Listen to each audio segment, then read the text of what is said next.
It doesn't matter where you look here in Calgary. It's nothing but blue skies. We're at the Saddle Dome as we continue with our coverage, the Tim Hortons Brier. And this morning in Draw 8, Alberta against Prince Edward Island. Kevin Cooey and the team from here in Calgary struggling out of the gate. They lost their first two. Cooey himself, stomach flu, food poisoning. But here, getting it together now against a PEI team from Summerside and Charlottetown, and this draw for 3, and that is now a third straight win as they beat PEI. Alberta is slowly getting it together.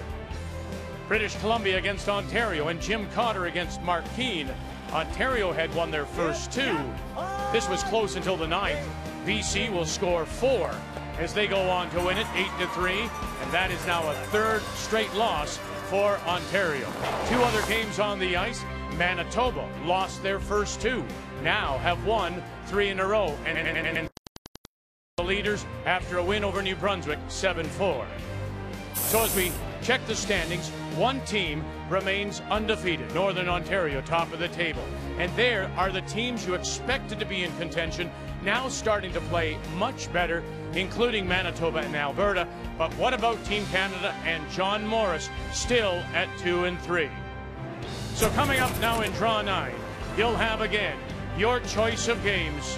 On TSN 4 and 5, you'll see Northern Ontario and PEI, while on 1 and 3, you can see Quebec against British Columbia. Your choice from the Brier here in Calgary.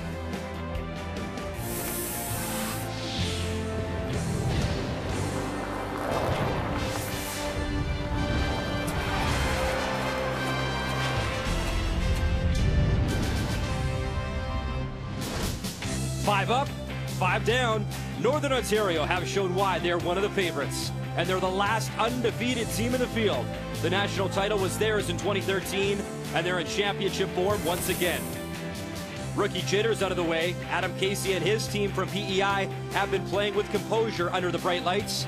Now they're facing a stretch of tested skiffs who will be sure to challenge Casey at every step. Draw 9 is next from Calgary. In history, 15 teams have gone undefeated in winning a Brier title. So far, so good for Brad Jacobs. PEI will try hand them their first loss at the Brier this year. Welcome back inside the Saddle Dome. Brad Mudryk joined by Dave Nedwin, and winning has become a big-time habit the last few years for Brad Jacobs and his team. They win the Brier in Edmonton in 2013. They win Olympic gold in Sochi, coming off that win at the TSN Skins game. Perfect so far in Calgary. Is there any weaknesses on this team right now, Dave? Not that I see. They really do look like the class of the field right now, and I think they need to come out early against PEI, put a lot of pressure on them, try and get a deuce in the first couple ends, and take control of the game. And the way they do that is through Ryan Fry. He's top of the third statistically and looks unbelievable so far. We've seen Adam Casey at the Brier before. He was here the last 3 years with Brad Gushu playing second. Now Casey is the skip of PEI. Keep in mind, this team has played 3 more games than anyone else in pre-competition play. They look very strong. What do you think of this young team from PEI? Well, they certainly don't look like rookies. Adam Casey is making every draw he needs to make, and the team needs to make sure when they have the hammer, keep the forefoot open for him. The other thing they need to do is forget about the fact that they're playing the only team that's 5-0, the current Olympic gold medalists, and the best team in the world, and just play one shot at a time. The game plan brought to you by World Financial Group, helping families have better financial futures. When Brad Jacobs won that Brier title in Edmonton, they came out of the 3-4 game. He'd love to make that 1-2 game this time around in Calgary. There's a lot of young teams, a lot of young talent. You can tell there's a lot of hungry guys out there wanting to make their mark, and everyone's going to be fighting for playoffs. Can't take anybody lightly. It's going to be a grind all week. To win PEI's first Brier would just be a huge honor. It was our goal at the start of the season. The Brier's the biggest event every year. There's not an Olympic year. It's just a huge, phenomenal event, great crowds. We'd just be ecstatic. The 2015 Tim Hortons Brier is brought to you by Tim Hortons, official coffee of Curling Canada.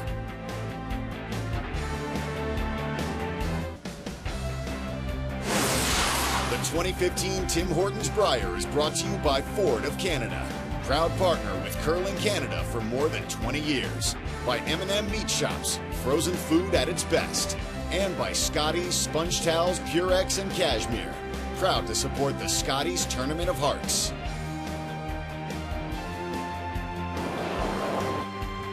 It is day 4 of the Brier here in Calgary. 2 games on our air. Draw 9, Northern Ontario, PEI and TSN 4 and 5. And on Sheet C, Quebec, BC. You can watch that one on TSN 1 and 3. It's time to meet the teams. It's brought to you by Home Hardware, homeowners helping homeowners with expert advice.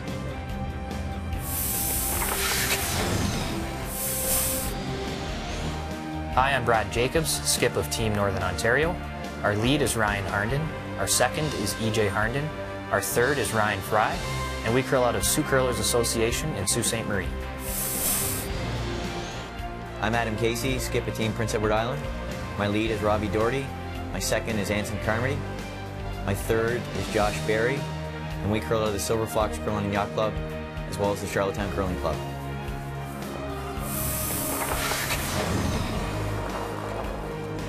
Adam Casey, Team PEI. They'll be throwing the Yellowstones, and the team from the Sioux throwing the Redstones. And this, an impressive stat for Brad Jacobs. Every time they've had the hammer, they've scored 2 with that hammer. Whether if it was a blank and 1, they'd eventually score their 2 points, and we know the record, so obviously very dangerous with the hammer so far. And they've also started with a hammer every single game so far. So far, so good for Northern Ontario. So to lead things off is the lead from PEI, and that's Robbie Doherty. Yeah, looking at the stats, PEI's front end is going to need to have a big game today.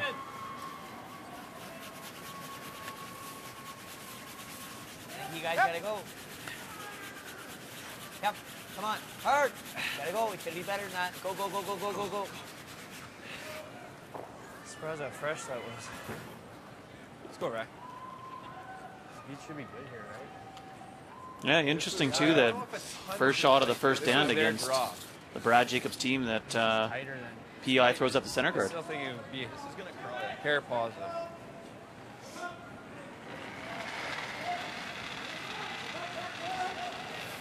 You should be pretty close. Room, a little bit. Room, line's good, room. Just for weight. It's got to come down. Stay close though. No, Gotta come down. never. Sit, baby. Aye. Whoa, whoa, whoa, whoa, whoa. Sit. They're all right. Our fault. Sometimes I think too, Brian, that when you're PEI, you look at the opposing team and you want to play the shot that they probably don't want you to play. And if you're Brad Jacobs right now, and you're 5-0, you're the Olympic gold medalist, you're sitting there on top of the pack right now in a very good field, knowing in your mind that you're the best team here, you're thrilled to see a center guard go up on the first shot. Forward, forward, forward. Forward, quite up. Forward. Whoa. Really heavy. Forward. Solid board almost. Robbie Doherty, the one player on this PEI team, making his Brier debut. Hard away. Shot. Pete. Nose it.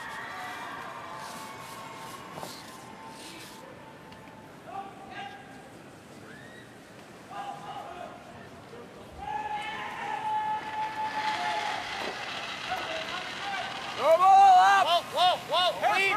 Whoa, no, lead. Yep, lead, yep.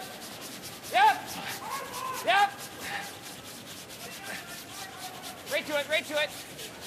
Just trying to hit it on the nose. They don't really want to roll behind.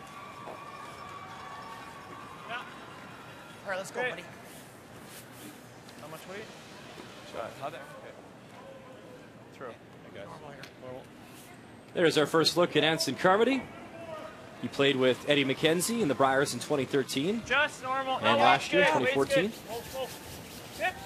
You know, being that the rock in the house is one rock further up, they can play the hit and roll behind the guard, and he'll still be in front of the tee line. Little roll, but still exposed. Top 8. Wave was good. Oh, it'd be good. Okay. Now Northern Ontario will roll behind. Control, boys. Yeah. Sweet.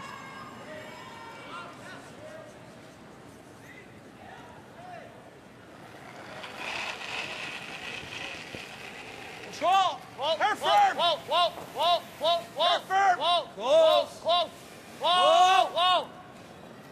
Nice weight. Anything? Good toss. No, straight on the nose. Shot each.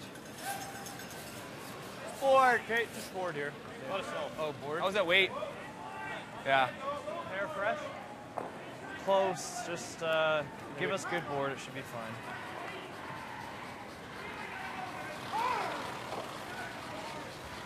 Weight's good. Yeah.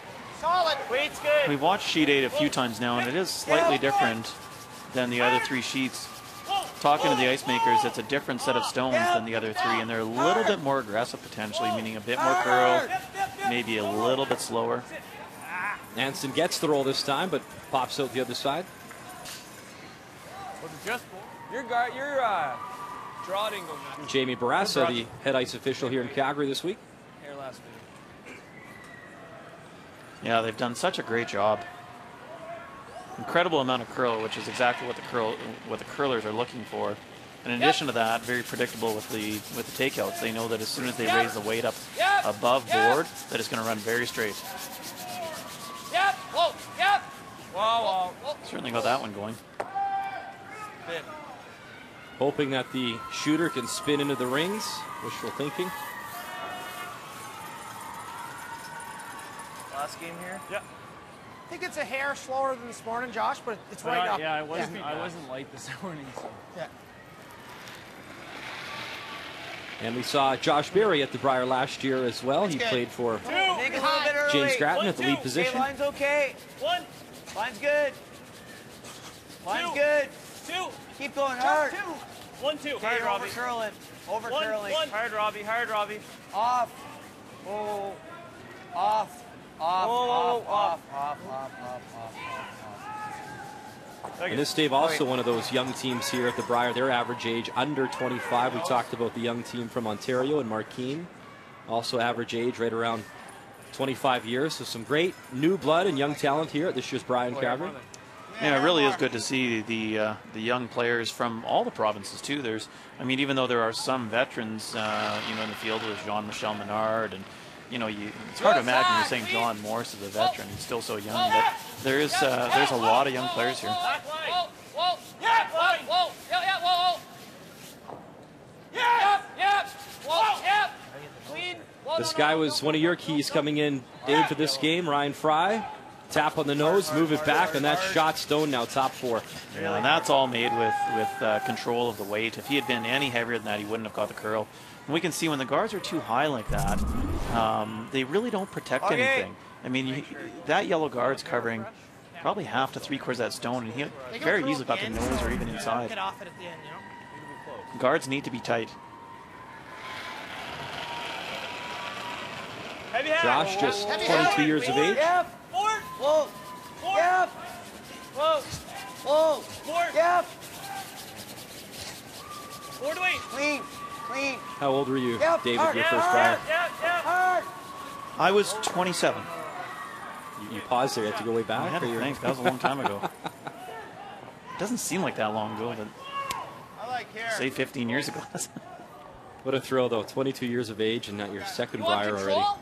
No, not for throwing That's what you said, eh? Hack. I mean, you make the double, he makes the roll. We can come around. These guys were 5, 6, 7 years old when I was playing my first You Brier. like the double, Fry? Yeah. It's like control, yeah. If it over curls, we make the roll. Okay, well, the we're guys playing from the roll, Saskatchewan, we covered them this morning, and they were making the joke that the last time Saski won a Brier title, 1980, they weren't even born.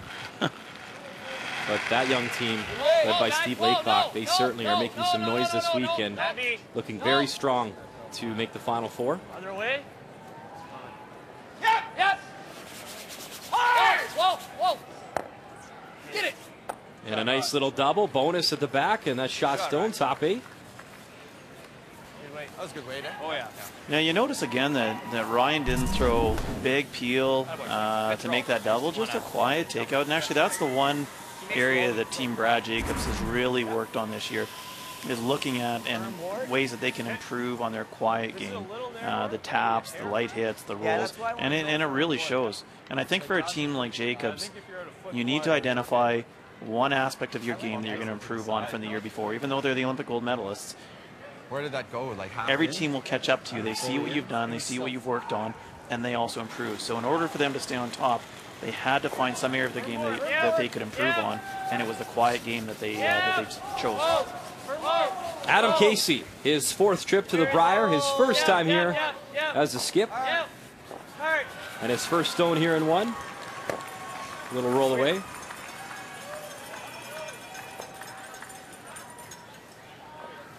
Now, it's certainly one thing to get on top, but it's another thing to remain there. It's very difficult.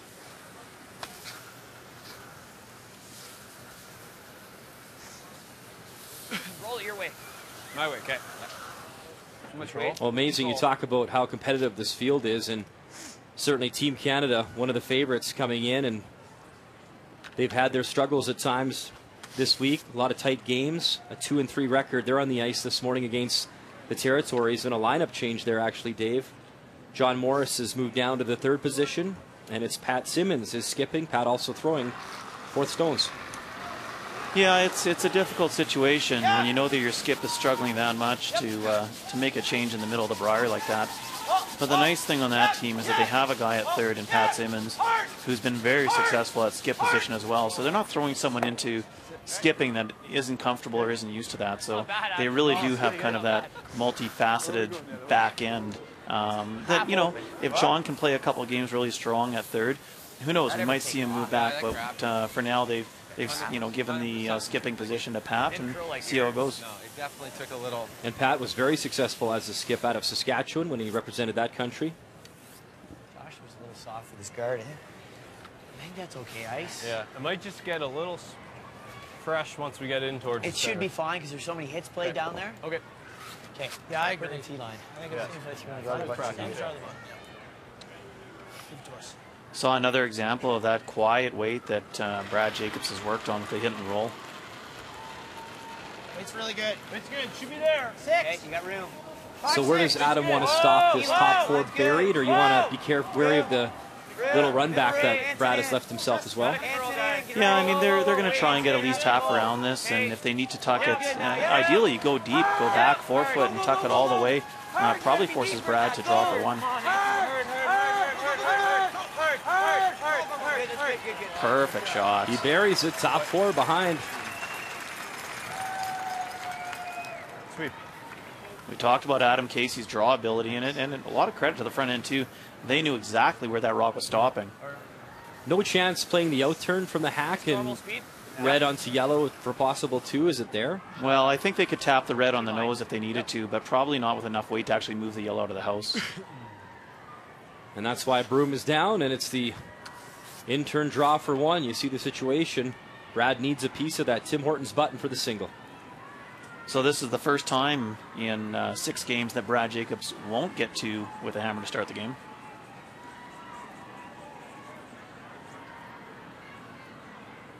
And the other obvious part of that is that with hammer, no one's managed to steal on him early on in a game here in Calgary. Final stone, first end.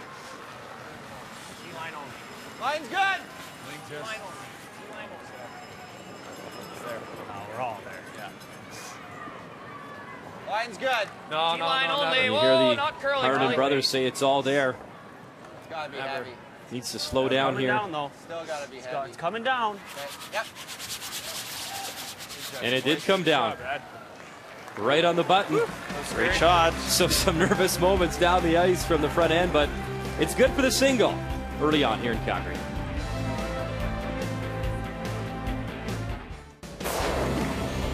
Update time for the skip that used to play with Adam Casey, and that is Brad Gushue. And Brad was off to a great start, but a couple stumbles here, and he's looking to get back on track with a win. And his first stone here in 1, he's drawing for a single, Dave. Yeah, he had a great start to the event, but he needs to right the ship right now, and this is a good way to start, having a draw to the infield for your single point. Gushue taking on Curling Team New Brunswick now. and Curling now. Jeremy Mallet. Just keep a brush down. New Brunswick coming off that loss this morning. What's up, Brad? And a nice shot from Gushue, so good for the single. 1-0 there after 1. And Adam Casey and PEI will take on his former teammates tomorrow morning as PEI takes on Newfoundland Labrador. And back to our feature matchup, Northern Ontario, PEI. And a bit of a small victory for PEI, forcing Northern Ontario to take one in the first. So it is indeed Adam Casey and his team with hammer here in 2. I think both teams felt pretty good about the first end. Obviously, Jacobs made a terrific hit and roll, thinking there was a good chance for 2, and Casey came back right back with a terrific draw to the back forefoot, or I guess top forefoot. Sorry. You guys swept that like crazy. That speed should be good here.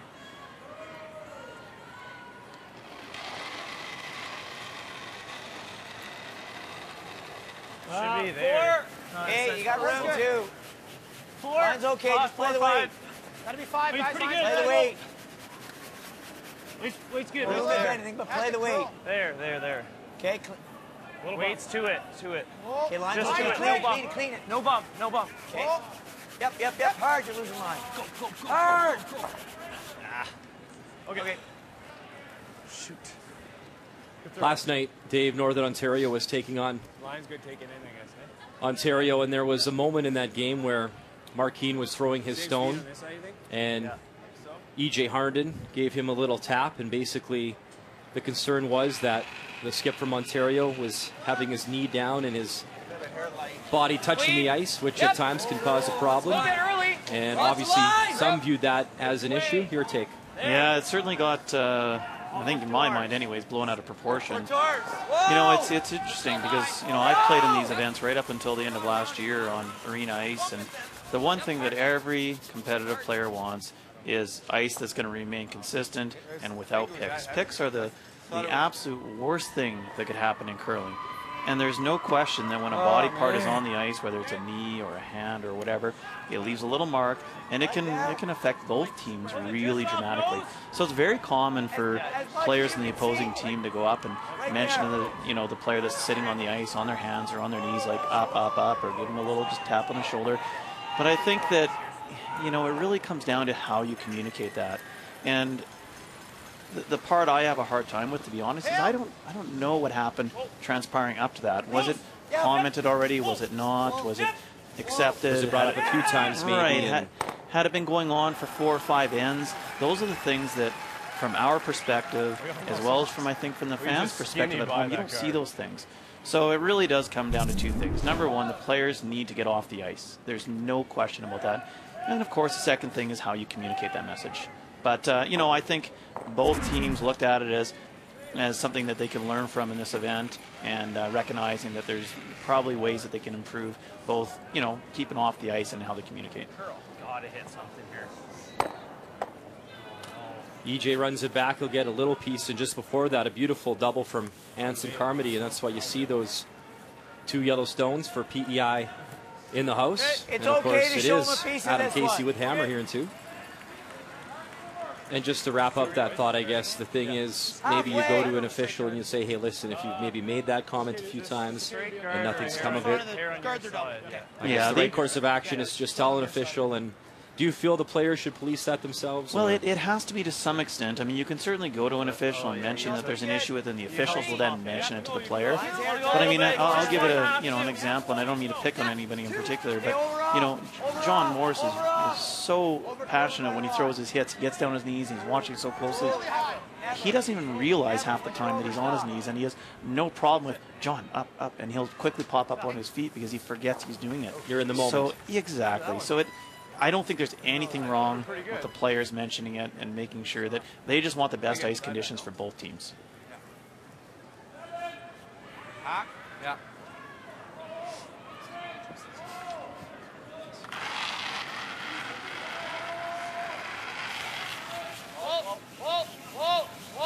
Whoa. Heavy. Whoa, yep. Whoa. Yeah. Whoa. On and off down the ice for Ryan Fry. And they'll bang it on the nose. And that long guard up there, you can, as you mentioned, though, those long guards, there's so much swing. Oh, it's probably. Just roll open. Ward. Yeah, it's to your side. Just board here, Josh. We can hold it.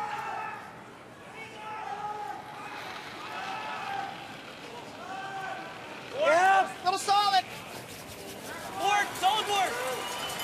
Yeah.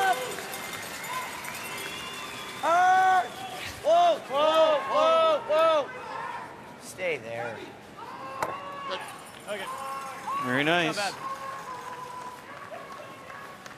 It was really key to stay right there and not overroll and give Brad Jacobs the chance to come around those guards and take the 2 yellow ones out of play.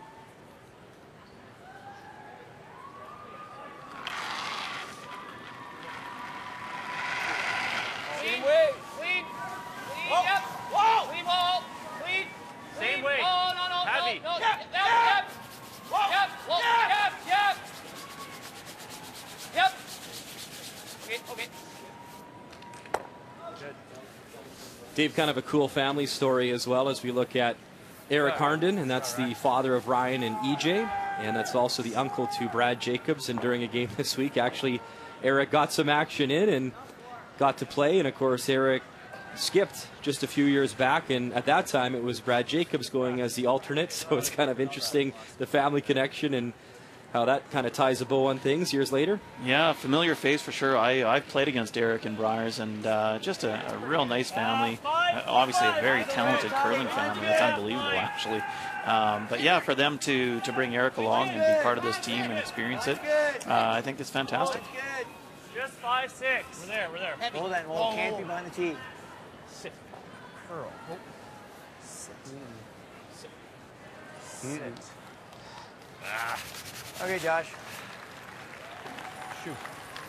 And is that the out for Brad Jacobs, a chance to come down now? Yeah, absolutely. They've got a chance to freeze onto the yellow one. It's like behind said, the tee line, and it would certainly take the end away as it stands right now. He overcurled by a mile. We don't want to curl that much. And they're drawing around rocks in the top 12 foot so easily. Just speaks volumes about the ice. Just freeze it, guys. He's just behind the tee. Yeah. Okay.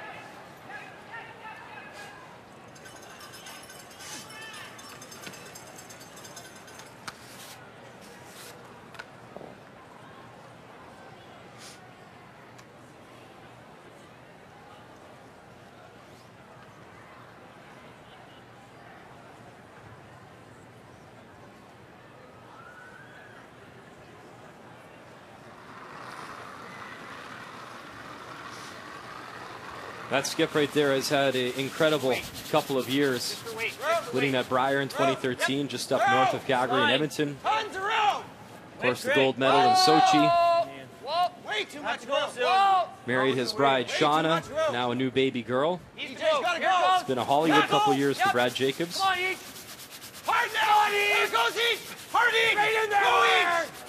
Big scrub here. They get in for second shot, but PEI still shot stone back 4. Yeah, they can certainly use that rock on their next shot. I mean, PEI has to be careful of that. Look at that carve over right at the end. It's amazing, the curl. Well, it is, and it's a lot of credit to the sweepers. There's a ton of pressure on those brooms. Yeah, that's a good spot. That's minimum. I think it's fine. Yeah, it's good for you. I was leaving the hotel this morning to grab my morning Tim Hortons coffee on the way to the arena, and the Hardens were in their workout gear heading for early morning workout before curling 2 games today. Should be a very similar line. It's amazing, you know what, through an event as long as this is, and you're sweeping and 2 games a day, and they're still at the gym pumping out a workout. But if you talk to the guys, Dave, that's part of their routine, and if they didn't do that and didn't get that sweat and didn't get their muscles working, they tell me it would feel awful. It feels awkward for them. So that's certainly part of their routine, and as you know, as a curler in a long week, routine is so important. It is. Routine is huge, and you know, you're coming to a new city. There's a whole bunch of different things to consider, from time change to the type of food that you're eating.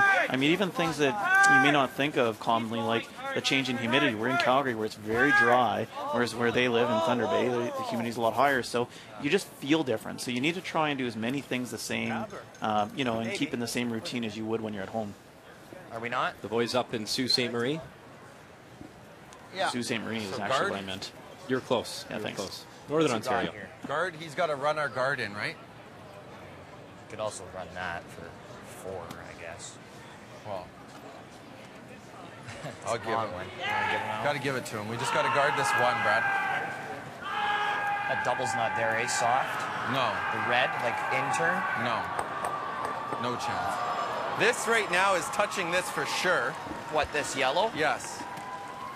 Well, I guess he could probably shave it and get 3. So we're guarding that and saying, okay, draw for your 1. We got to guard it dead because he'd have both holes, right?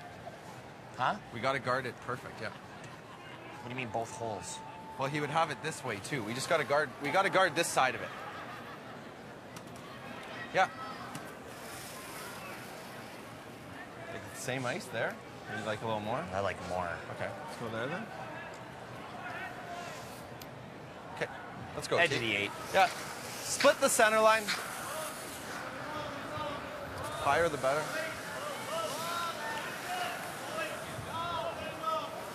What do you guys think? Shot. What we're shot. So just touch the center line, right? Yeah, we could. Halfway? Yeah. You like that ice, or you think that's too much? Pardon me? Think that's too much ice to get to the center line? No. Okay.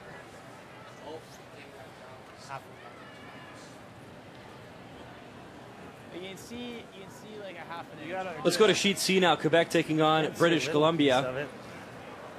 And Jim Cotter's come back and forth a few times to look things over. It looks like he is shot stone, so he definitely has his 1. Just touching the Tim Hortons button. There's the overhead. Now you can see it.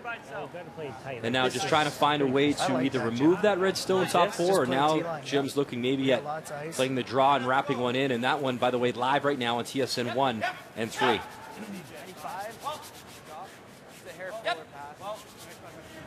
have a feeling it's going to curl at the end. Yeah, I think it will. We definitely know the swing is there, so if Jim rather believes that he can kind of back get in there, maybe an opportunity here for 2. Dave, do you like the throw to maybe try get that red moving, or just you can't throw enough weight to get around there? I don't think you can. You got to draw here? Yeah, I think the draw is the shot. And really what you're thinking as the thrower is just put it on the tee line and trust that you've given the right room for it. So Jim Cotter, Team BC, is final stone. Line's good. Blank on the board in 1, so this will be the first score this afternoon in Calgary for this team. He's got 1 for sure. Got to get it by. You don't want to raise that red in, though. Don't want to knock it in for shot stone, and luckily it does stop in time for BC and Jim Cotter. So just a single on the board. 1-0 BC over Quebec after 2, and just a reminder, you can watch that one on our other TSN feeds 1 and 3. Meantime, back on our feature sheet, you saw Brad Jacobs, his red stone, the guard, on the center line, and now the play is what here, Dave Nettleton? Well, they're running the center guard back and trying to eliminate the red one in the top 4 foot and potentially stick for 2. Not easy. Solid board. Yep. Whoa. Yep. Whoa. Yep. Whoa. Whoa. Whoa. Whoa. Coming through the hole. And they won't be able to run the red by or catch the other red. So curl a hair more. Steal. They'll look it over. Looks to be 1 though, red. So a steal of 1 for Northern Ontario. And a 2-0 lead over PEI here in Calgary. 44 curlers started the week with a chance to drive away in an all-new 2015 Ford F-150, the annual Ford Hot Shots competition. That number, well, it was trimmed down to just 2. And in the final, Colin Hodgson goes rock to rock against Saskatchewan's Stellan Myers. And the lead from Manitoba, making his first Brier appearance, comes up big when he needed to. In the final round, already in front, Hodgson would ice it, scoring a maximum 5 on the double takeout. Colin Hodgson wins the Ford Hot Shots and a 2-year lease on Canada's best-selling pickup, the Ford F-150. It is time for an update. Let's go to Newfoundland Labrador taking on New Brunswick, and we've been really impressed with Jeremy Mallet. Obviously not the results or record he was looking for, but he is certainly a shooter, and a big-time shot needed here, Dave, to try and get out of some trouble. Yeah, big trouble. Newfoundland's got 4 in the house, and he's trying the quad. Gets the Reds moving. What a great toss. If he had just a little bit more weight on that, he actually scores. So a steal of 1, but a nice shot to limit the damage there. It is Brad Dusha leading 2-0 in that matchup. And apparently, early in the broadcast, I did call Saskatchewan a country, and in my defense, it is Rider country. Yeah, that is true. And somehow I confused Thunder Bay with Sault Ste. Marie. We're on a real roll. We're on fire here. Day 4 at the Brier. Stick around. We're here all week, folks.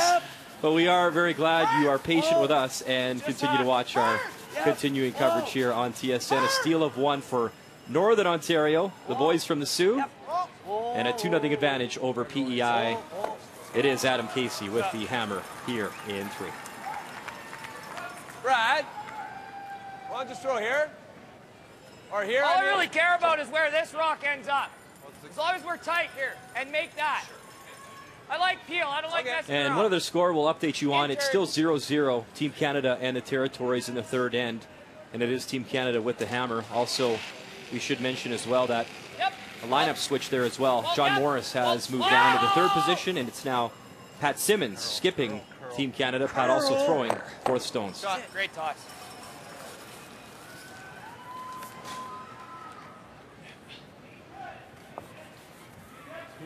Just a comment, Dave, from you on that lineup change. Obviously, Randy would call the game back in the day for you guys, and you were that 4th stone thrower. And hey, if it works for Team Canada and gets the confidence going, then I guess it's a great move. But are you surprised at the move in the middle of the week? Well, I know that it's a difficult move to make in the middle of the week. There's no question about that. They've played this entire year with this event in mind, and that was their entire focus, was being ready for the Brier here in Calgary. So to start out slow and obviously John struggling somewhat, you know, they had to try and mix it up a little bit, and bringing Pat up to skip and just moving John back down to third. I think we'll just build some confidence if they come out and have a strong game. So I'm not surprised they made it. It's a difficult decision to make, though. I can see a hair of it. And I, you know, the other thing I guess is I really respect it too. One of the things that we always talked about on our team, with Randy calling the game and myself throwing last rock, was that there were absolutely no egos on our team. That Randy wasn't the skip that couldn't throw a last rock, and I wasn't the last rock thrower that couldn't call the game. It was just we did whatever we could do to be the best we could be, and that was the best we could be. And I think that, you know, it really goes to show that Team Canada has that same mentality, and, you know, nobody took it as a negative on them personally. They just asked, how can we be better? And what a switch, considering the big game tonight. Everyone's been looking forward to that one. It's Team Canada taking on Team Alberta. Former teammates go head-to-head. I think there'll be a lot of energy in the building tonight. So good looking in for PEI. They've got Rock in the 12-foot on the corner, coming around the center. I'll say guard, even though it's in the 12-foot. They can certainly get around that and vary. Whoa. Just top T-line. Split the T. Split the T. Bring it back there. Yep. Yep, finish it. Hard. You know, the challenge for PEI with 4 stones remaining and Ryan Fry throwing 2 of them is, how do you position your yellow rock so that there's no double for Northern Ontario?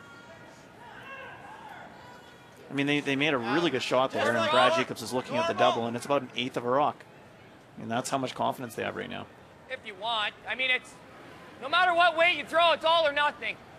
Or you can just play control. You can just play control. I like that.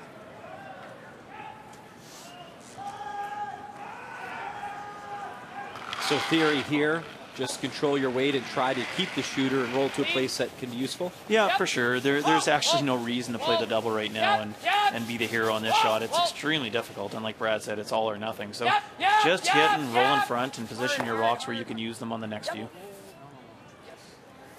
That's good. Perfect. Really good. Sure, right? Right the inside, eh? Yeah. Freeze. Yeah. Well, we talked about that lineup change, and now we get to have a look at this update. John Morris holding the broom in the house. Team Canada throwing the red stones, taking on the Territories. And it appears that Team Canada is shot stone on the button, and this looks to be a draw from Pat for 2. Yeah, Pat made a great draw on his first one to put it on the button. So now he's got the same weight, but with the intern this time for 2.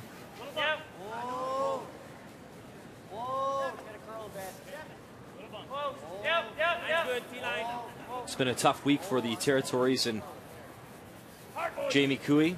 That 0-5 start, and we know Jamie certainly has the game to compete at this level just a few years back. made it into the playoffs and just lost that bronze medal game. Line's fine. Clean. Clean.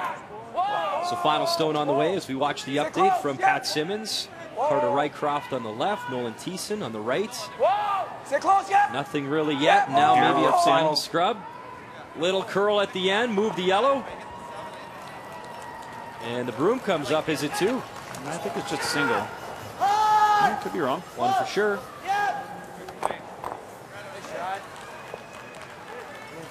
I did look at. So John Morris will look it over, and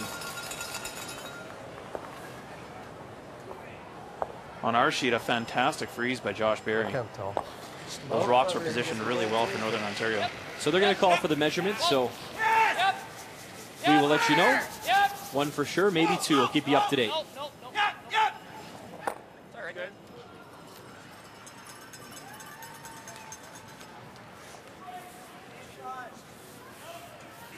I can't believe that curled that much. I threw that good too. I can't believe that. This time down. They were actually trying to have it run a little bit straighter and click the red one right onto the yellow one on the button, but over curls. Still not bad. They've left great angles for themselves again. Hard. Hard, you really gotta go. Hard. Hard, you gotta go. Hard, Hanson. Big time, gotta go. Hard. Hard. Real hard. Go, go, go, go, go, go, go. Freeze on the top. Hard.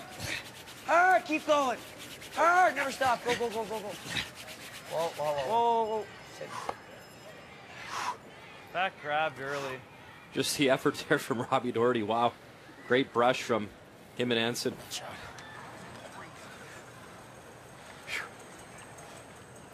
Got a double and roll to lay two. Well, there's a reason this team is 5-0, and their starts have been pretty epic so far. There you see basically every single game. Brad Jacobs, his team from the Sioux, has had the lead. The biggest, of course, after 5 ends, 4-0 over Ontario. But how impressive is that, Dave? No, it's very impressive, especially against teams that they played against. And I know when we were really rolling well, we always felt like we'd step onto the ice and we almost had a 2-point lead before we started. Only these guys are doing it for real. Guys, can you play this with the yellow? Yeah. Could do that. Yeah, just get them all going. Could do that. Yeah. Yellow, red, yellow. That's He's probably the gonna shot. go for the blank at that point. That's yeah, all right. that's fine, right? Yep. Like here. And You might if we get lucky and stick it, but make sure to get everything going. Yeah, and if we just end up killing the 4, that's okay too. Yep. Yeah, he'll make a hit and roll. We should have a little run double. Well, we're killing the 3 for sure. I don't think so. We're probably touching it. Anyways. What is this, thick half? Yeah. Right there? Yeah. Good call by EJ. He knows how accurate Brad is throwing the big weight right now, so he's throwing the yellow onto the red, onto the yellow. So it was just a single after that measurement, so Team Canada, John Morris, a 1-0 advantage over the Territories. Of course, Pat Simmons now skipping and throwing fourth stones. Lineup change for Team Canada.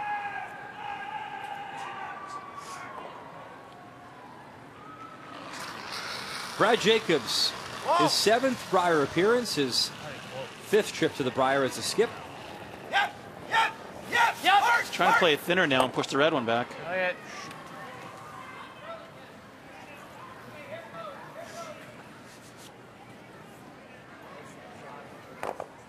Good throw. Yeah. Very nice. It's okay. Then he has to slash it to get rid of it, right? Yeah, if you can roll all the way over there. Just half open on the other side would be nice. Okay. Is there anywhere I can just draw? You probably, I mean, you could go here. You can try the same shot Josh made and hope he spins it off. Or you could just try to hit and roll far, but let's play here. Okay. Let's update you. Newfoundland Labrador taking on New Brunswick. And it's Gushu with a 2-0 advantage. And looks to be lying 1, back 8, maybe 2, regardless. Final stone to come.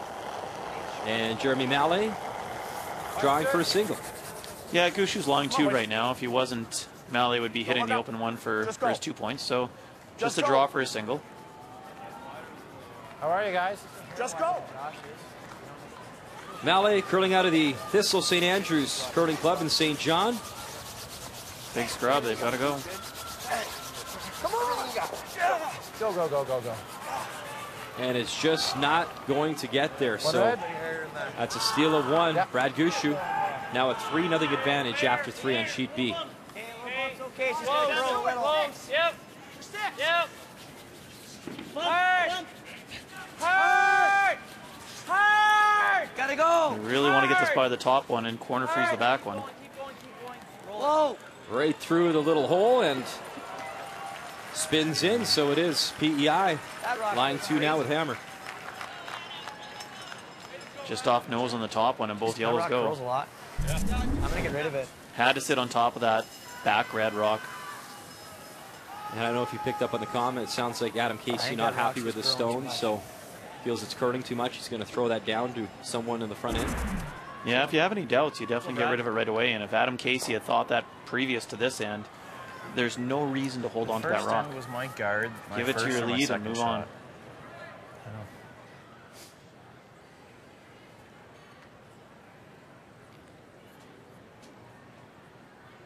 So Brad Jacobs with his final stone in 3. So Dave, he sticks this, makes the double.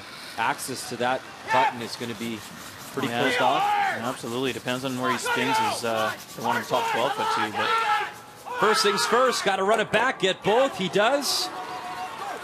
Great shot from the gold medalist. And now, yeah, need to draw that full 4 for the single.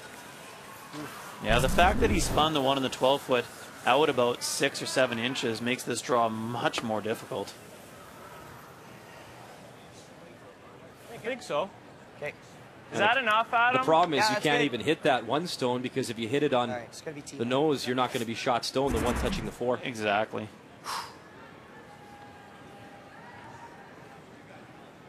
Stay here more. Sorry? He's going out almost to the edge of the 12 foot, which I don't know that we've seen any rocks out quite this wide yet. It could be a little bit slower. So a real big test early on in this game now for Adam Casey. Yeah, you can. Line's hard. Line's tight. Yep. You gotta go wait. Hard, Hard line. then. Hard. You got it, boys. Go. Drawing against 3, and this rock starting to make its move. Hard. Okay, guys. Yeah, fresh path, and it took off very early. And that is a steal of 2 more for Northern Ontario. 4-0 here in Calgary. We're at the Tim Hortons Brier. Welcome back to our Brier coverage. Brian Mudrick, Dave Nedwin with you. Time for an update between Quebec and BC. And final stone on the way from the 2006 Brier champ, Jean-Michel Menard. He's got the open hit for 2. Yeah, Quebec certainly got some momentum and mojo going. They've been fun to watch for the last couple days, and they've got an open hit for 2 to take the lead on BC's Jim Cotter. And right on the money, so 2 on the board for Team Quebec. Both these teams battling for a spot in the playoffs. Championship weekend approaching here in Calgary. So a 2-1 advantage for Team Quebec over BC. And back to our feature matchup. It has been all Northern Ontario so far. A steal in 2, and then a steal of 2 in 3. So 4-0. Okay, line looks Northern good. Ontario with the lead over PEI. Line looks good. And Great it is hair. Adam Casey with the hammer here in 4. Spin right on, it's fine. Right on, it's fine. And it really is a game of inches. If Adam Line's Casey good. had been able to corner freeze even the Line's good, smallest guys. amount of that red rock last end, Jacobs wouldn't have had that Line's shot. And Yep, as keep it turned moving. out, it obviously put Adam Casey into an extremely difficult draw. Shot, right? Perfect, Pete.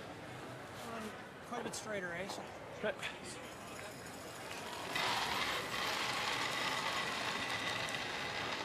This might even be left. No, it's not. No, it's not.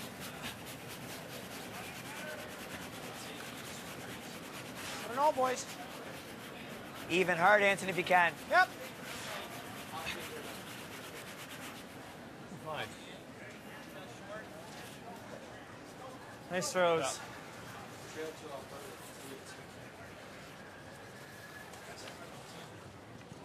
What is this? Straight peel? Yeah, yeah. Yeah, we'll see a whole lot of this from Northern Ontario over the next few ends.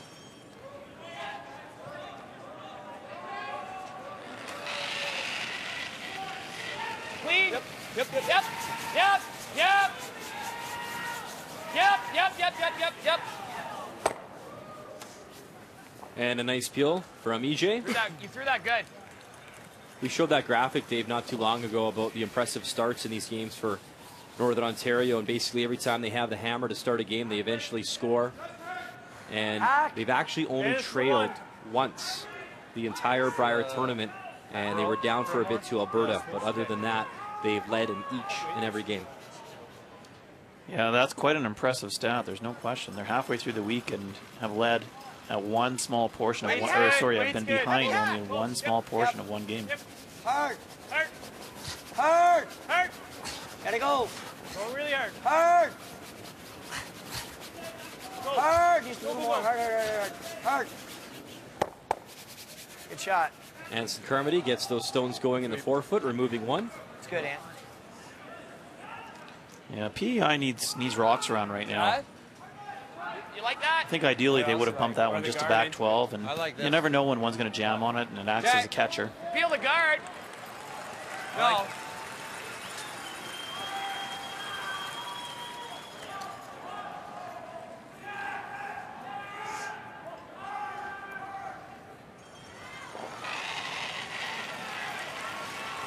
Yep.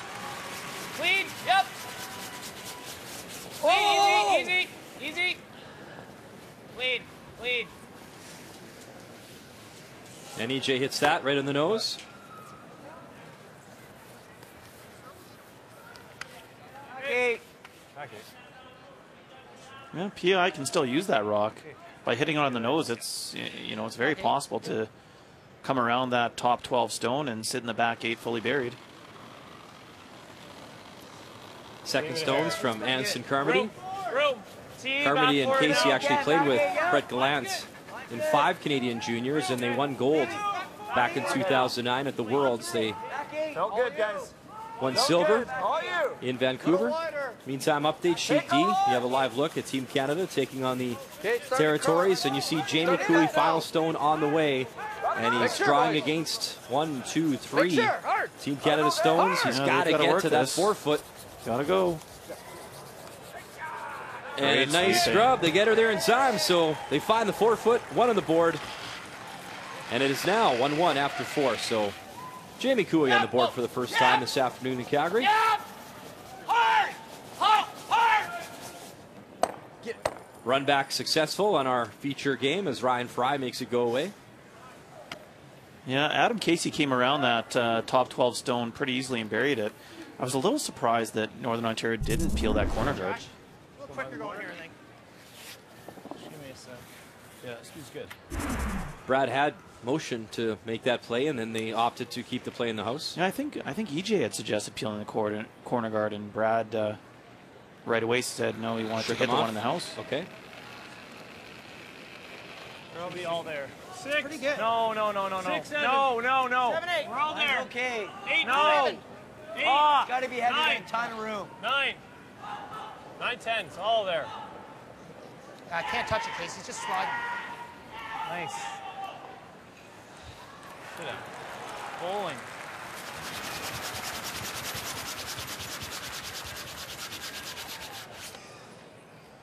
Yeah, whenever you hear a sweeper calling 9-10 on a draw, that should be back 8 foot, back 12 foot, but more times than not, it's a little bit hopeful. And now the aforementioned corner guard. Really gotta The go. attempt to eliminate that by Ryan Fry. Hard. Roll it. Yep. Gotta go. Gotta go. Whoa. Okay. Sorry, boys. It's all right. No, definite opportunity for PEI.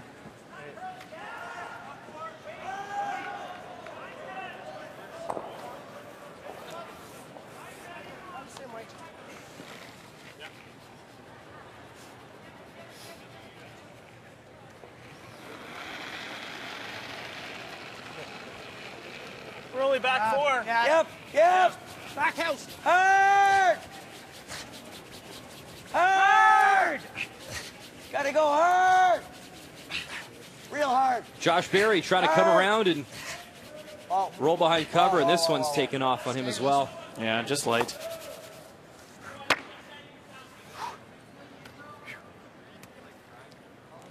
Can't go around. They were trying to throw back line weights. He probably only had about T-line to just behind the T-line. Could just play a hit and roll. Well, I mean, I just don't know.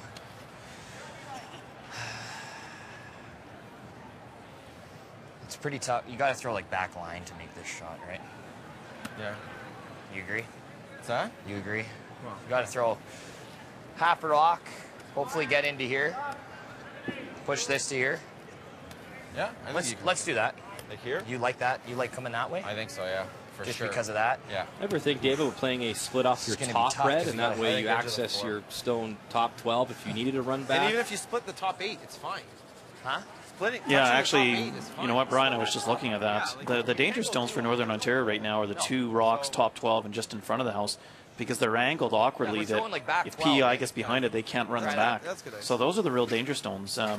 They're trying to eliminate that danger by playing a split on the one in the top 8 and getting behind them first. But you're right, you could certainly move them and change the angles. Yeah, like we said back line. Okay. Just to get that roll, eh? Yeah. I like that ice. Yeah. Watch, there's some crap. Yeah, I see that.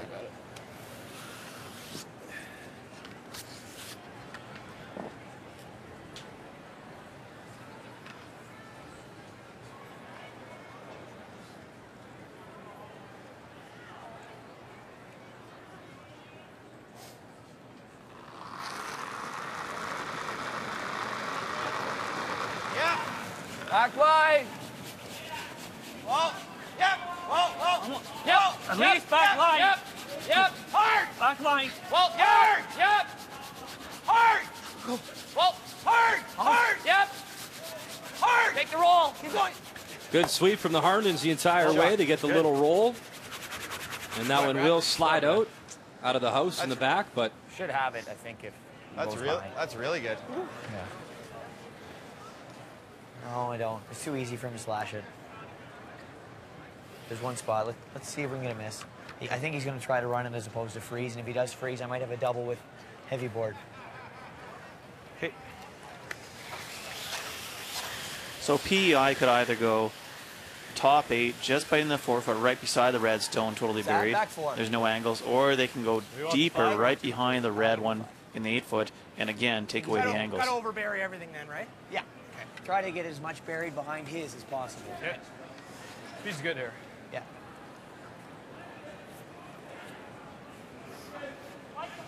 Same as what I threw last time. Here we go.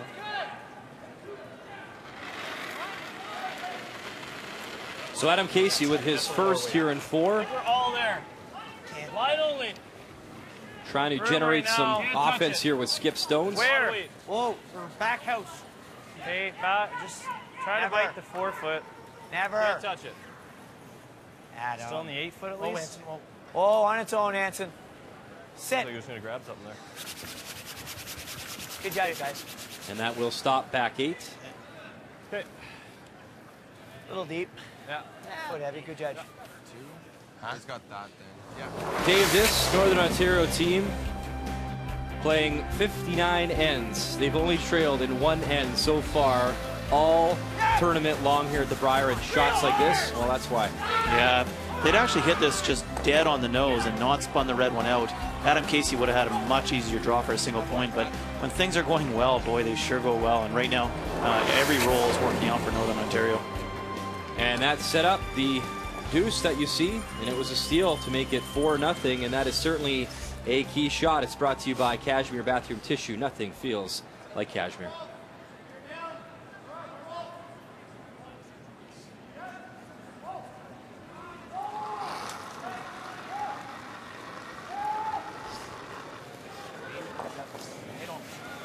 Yep. Room. Just wait. Lines. Right back there. Come on. Jacob's final still Come on, guys. You got it. here in 4, and a big scrub the entire way from Ryan and EJ. Sit, judge, boys. actually. Yeah, And Northern Ontario lies too with one stone still to come. They were playing the freeze down to the yellow one, but stopping top forfeit like that is just as good. Come on, guys. You got it. That is a couple big bodies on the brush there and a great drag for the front end. Well, they are. There's no question. I mean, obviously they're you know, in great shape and they're big guys. But the other part of it is the technique. You can see how low their hands were down on the brooms. And actually similar to PEI, when you watch their front end sweep, their technique, hands low down on the broom, all the body weight all over top of the head. I mean, it just makes such a huge difference. Yeah. I think so, yeah.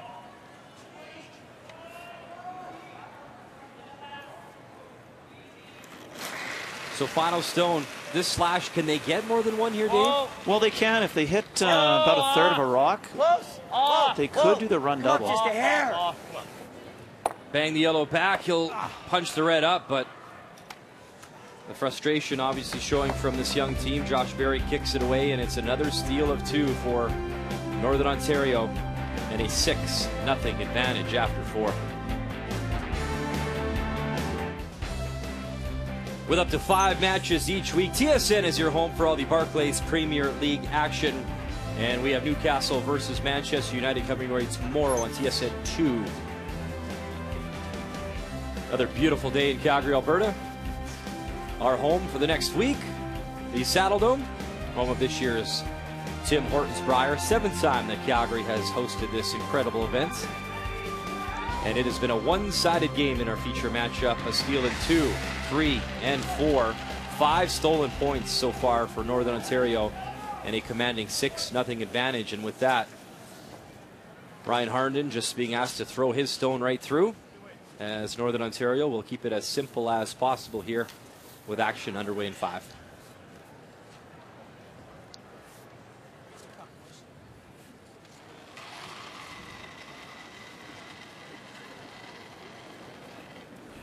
Maybe. No, it's not. Even. That's pretty good. It's good. Take a look. Let it curl. It's good.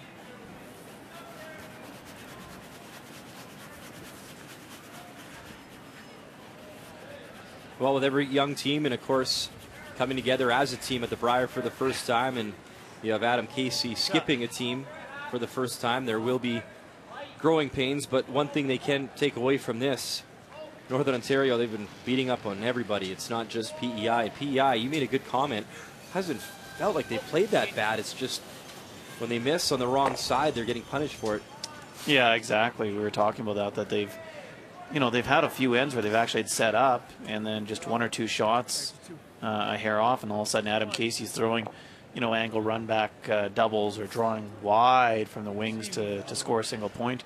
And we talked about the fact that he's playing extremely well, but given the shots that he can make, you know, draws to the 4-foot and shots for multiple points, the ones he's playing are just so difficult. Halfway. Looks there to me. Should be there. Okay. Looks there. Stay with this rock. Still looks here, though. Easy. Sir. Easy. Okay, buddy. Good shot. Same one.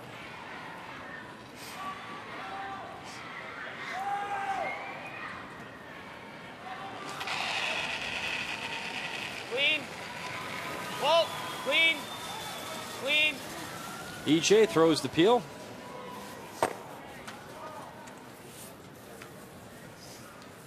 This team from PEI, they beat Jamie Newson in their provincial final, 7-6, in an extra end for 25-year-old Adam Casey to get here. And then, of course, the pre-competition, Dave, they had to play the 3 games to qualify against Nova Scotia, Yukon, Weight's good. Nunavut without an entry, so 3 teams battled for the 1 spot. Not curling quite as much. It's all there. It's a little deeper. Yeah, they really had to play well. They started out with a very lopsided loss to Yukon, coming back with wins against Nova Scotia and then Yukon in the final. But tough games.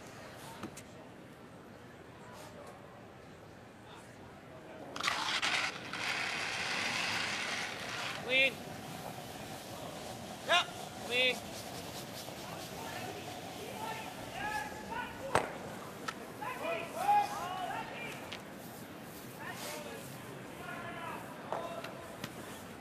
Marker around there, yeah.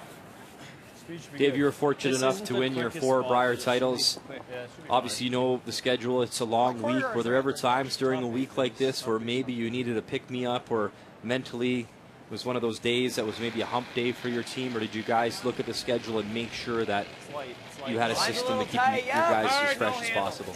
Well, I mean, it is a long week, and you make sure that you recognize that there are certain days that you're going to have mornings off, and there's certain days that you're going to have to play early in the morning.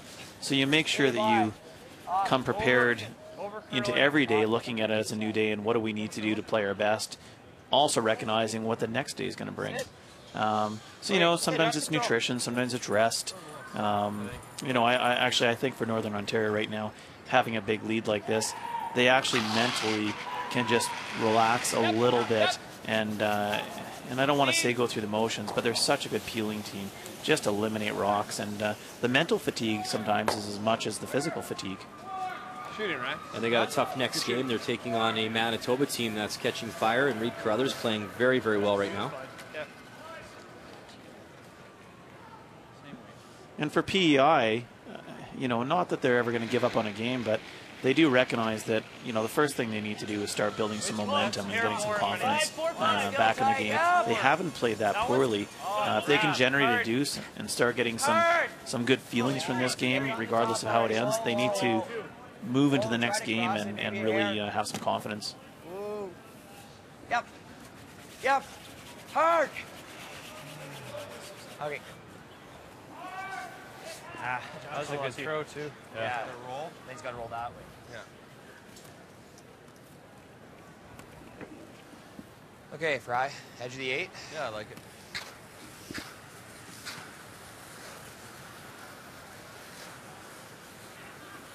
Top 8, top 12. You guys like this? Sure. Had a chance to chat with Brad Jacobs last night, Kind and of difficult to double peel his guard. the one thing he did mention, of course, you know, it's a long week. He said, man, it feels like we've already played a full tournament or a full competition. Well, the players get here typically on Thursday, so they've been here, you know, 5 or 6 days, and there's the practice ice and the hot shots competition and banquets and all of that stuff that leads up to your first game on Saturday afternoon. It's very draining. I know all the players just, they really look forward to Saturday afternoon or evening and getting out there for their first game. You told me you used to get pretty grumpy when you had to wait to play your first game. Is that the case? Oh, it was for me, you know, and everybody's a little bit differently. Like the hot shots for me was just an absolute waste of time. Because you never won the Ford truck, or because no, not because I didn't want to. Man, of course I'd love that. I was so bad in the hot shots. I think I maybe made it out of the first round one time, and I was always grumpy, and the guys knew just to leave me alone until Saturday. You could go in probably too. I think I like underneath here. Okay. Even if we get it over. Forward. So there's a Brier fact from this year. You see Northern Ontario 6 stolen ends 4, and PEI has had 7 stolen ends against, and that's the most in both departments so far at this year's Brier in Calgary. I think I'd rather that than trying to roll under. Okay. Look at that ice. Good? Board? Yeah. I don't think I can be heavy with the ice. I think it's max. Yeah, but that's kind of what I was thinking. we gotta get the roll. We gotta track the roll, right? I think it's good with just board. Just board, yeah.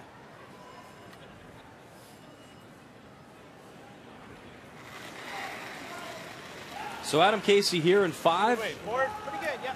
Board, As you mentioned, Dave, trying to maybe build a little momentum and get some confidence back. His first stone.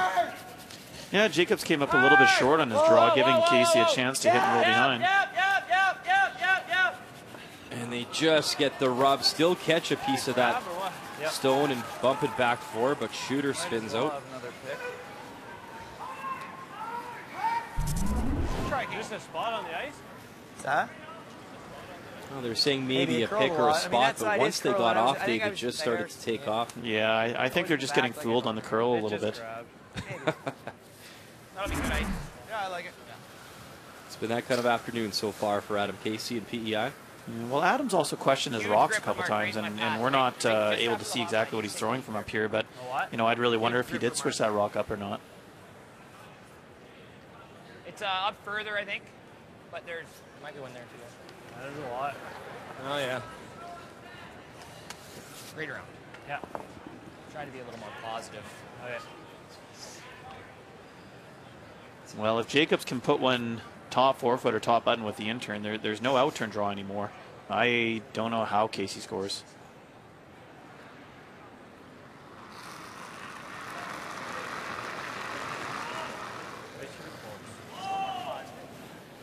Little bit.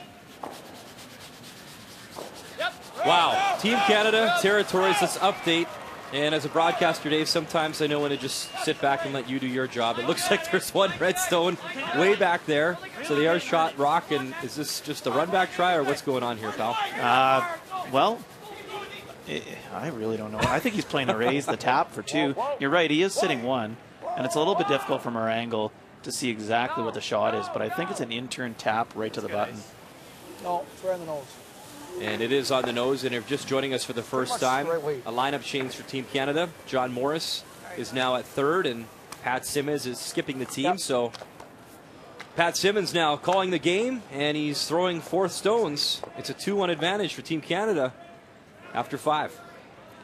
Well, it's interesting watching that game, too. And not that we've been able to see every shot that's been going on, but every time you look over, there's, 10 or 15 rocks in play every end.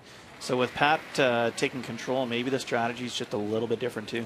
In our feature game, final stone now here in 5 on the way from Adam Casey. And once again, the young skip with a very difficult shot has to throw the out-turn draw and bend in and get the button for 1, but it's hanging out there. Tick, please. Don't tip him. And they don't want to rub him in, too. Oh, man. It's just been that kind of afternoon for PEI. Another steal. And that is 3 more for Northern Ontario. 9-0 after 5.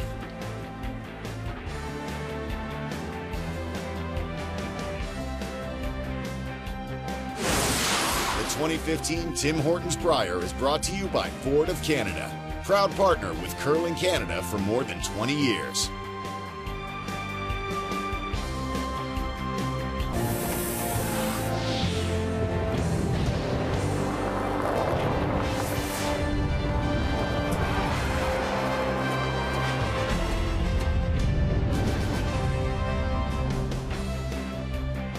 Welcome back to beautiful Calgary, Alberta, as the Tim Hortons Brier continues. It has been all Northern Ontario. How about 4 steals for 8 points in a commanding lead? Kathy Goche is with the skip, Brad Jacobs. Brad, in a field that is as flat as this, how important is it to be at the top? Well, it's very important. Yeah, it's a very strong field. Every team can beat you if you're not sharp, and really just proud of the guys for the way that we're playing right now. You are playing very well. What is it that you can see your team having to get better at for next weekend? Not a whole lot. Just need to tighten the screws a little bit and sharpen up.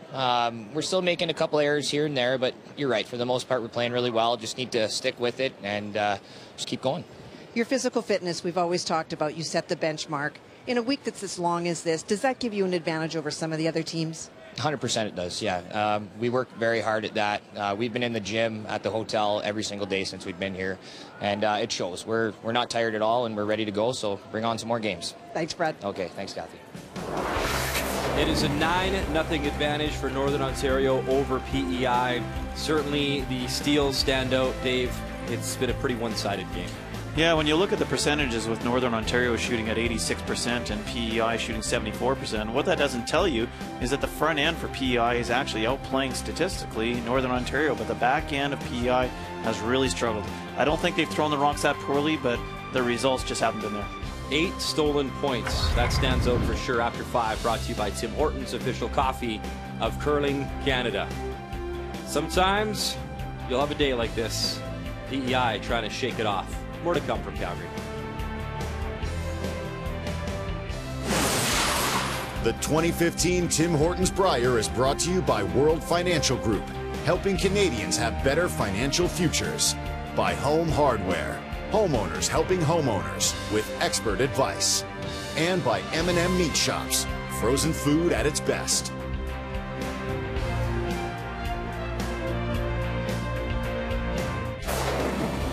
It is time for an update here in Calgary. Team Quebec taking on BC, and it's a battle of the Champion from 2006, taking on the runner-up from last year. Final stone to come from Jean-Michel Menard. And one thing we know about this man, he can make the big shot when he needs to, Dave. Yeah, what you didn't see a second ago is that there's a high guard that he needs to come around very close. He's trying a hack weight double takeout for 2. Jean-Michel playing with Martin Cret, Eric Sylvain, Philippe Menard. Big scrub by everything. Oh, what a lovely little double. Move it enough, and he gets 2. That's an incredible shot. And what you didn't see before that is he made a triple to give him even a chance at that. Unbelievable. Great game going on Sheet C. Quebec a 4-2 advantage after 5, thanks to that brilliant shot. So we're moving over, and we're going to cover the Northwest Territories taking on Team Canada. Team Canada throwing the Red Stones. The team from the Yellowknife Curling Center, the Yellowstones. It's a 2-1 advantage for Team Canada. 2-3. And we should update you on a lineup change if you're just joining our coverage for the first time. John Morris has moved to the 3rd position. Pat Simmons is now skipping the team, and he is throwing the 4th Stones. Yeah, and that's where having somebody like Earl Morris on your team and helping talk about those types of things and how you can improve yourself for the remainder of the week is such a key. And I was talking to Nolan Thiessen right before this game, and they just view it as another game right now. They need to get back into the mix with a couple wins today. Okay. Weight's good. Wait, 2/3. Clean. 2/3. Over curl if it's real tight. Just clean. 2/3. Whoa. Over right curl. Off. Over curl in the hair. Whoa.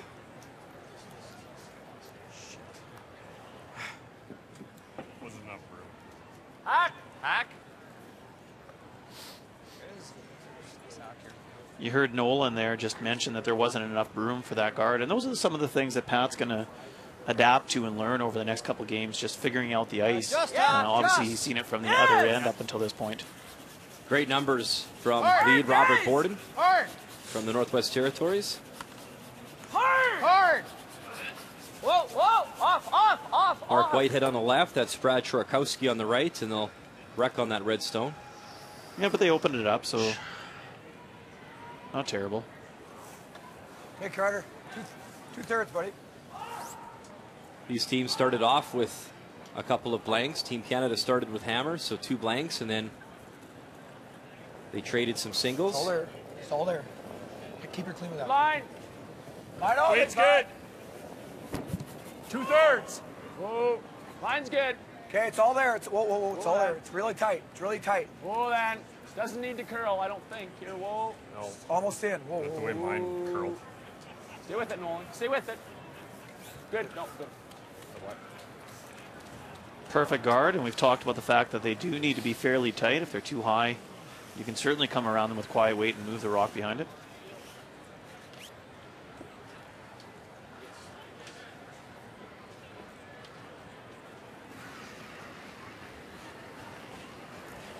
Brad Chorakowski.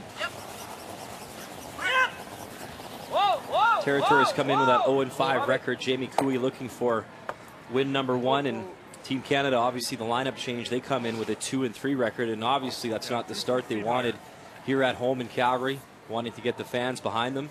That being said, though, with the standings the way they are, 3 losses, you're still very much alive. I got less. Hair tighter line. And the one thing we know about Jamie Cooey is that they certainly have the talent to compete with any of the teams here when they're on. We watched the game a little bit this morning. They looked flat, but it certainly looks like a different team out here this afternoon. Jamie certainly has the skill, obviously his 7th consecutive appearance here, his 9th Brier overall, and it was just a couple years back, 2012. He, at that time, was the Yukon Northwest Territories, and he led them to their first ever playoff appearance. Made the 3-4 game. Ended up losing to his brother, Kevin Cooey, in that game, and just lost out in the bronze medal. So obviously this team, they can make things happen when they're on their game. And a bit of an opening now for Northwest Territories. We talked about the tight guard that Carter threw in his first one. The guard they just threw is a little bit over halfway from the rings. So it gives an opportunity for Northwest Territories to come down with a quiet tap and sit in front of it. There'll be lots of curl. Hard, Robbie. Brad Chorokowski gets a piece of the red, gets it moving off the 4. Hard. And it just hangs on back 12. Make the roll, Johnny. 5-8. You like? 5-8. And it's now our first look at the new look lineup with John Morris throwing third stones.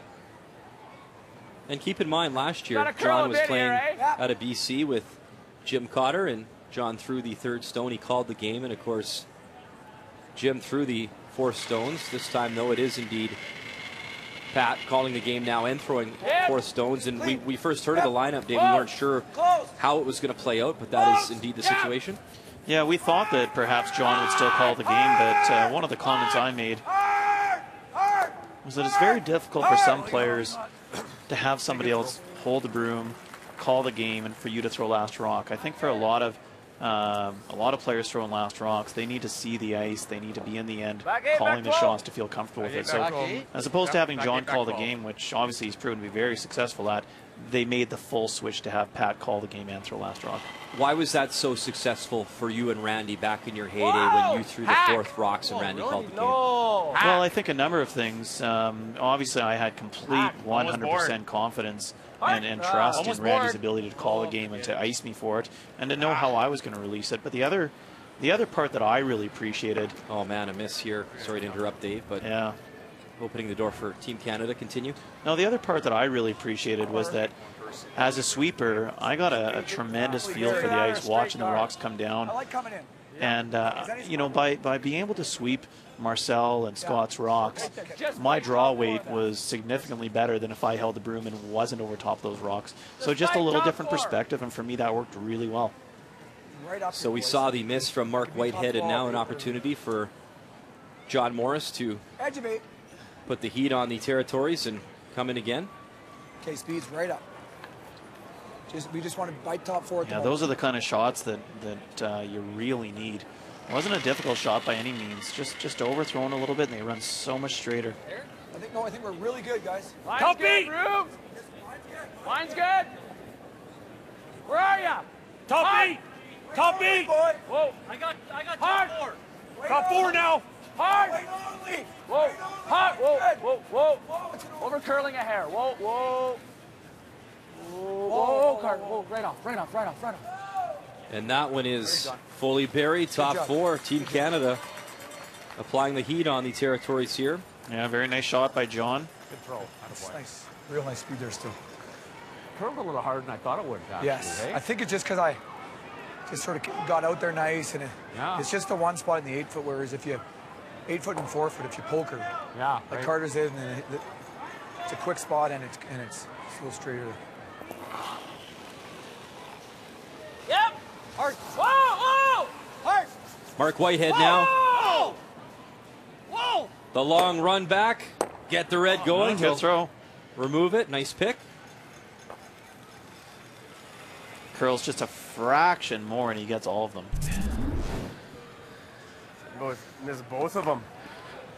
What's that? I said miss that one and the back roll one.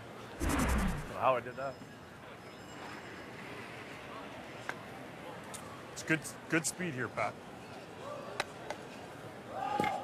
Top 4.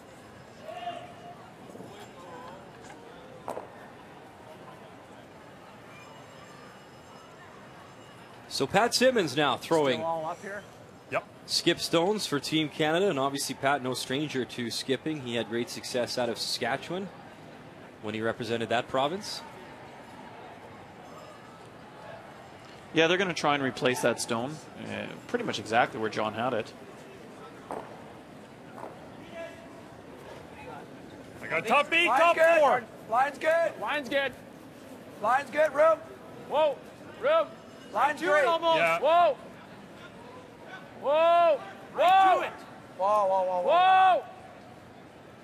Some separation. Carter, you're in. Ready. Yep. Just you. Rycroft finishes up, and that is frozen. Right to the red stone, and throw, Pat. tough situation now for Jamie Cooey. Yeah, great view of just watching how much curl there is late in the shot. hit what you can see, then you'll lose those, and then he's just going to come around again, but it'll open it up, right?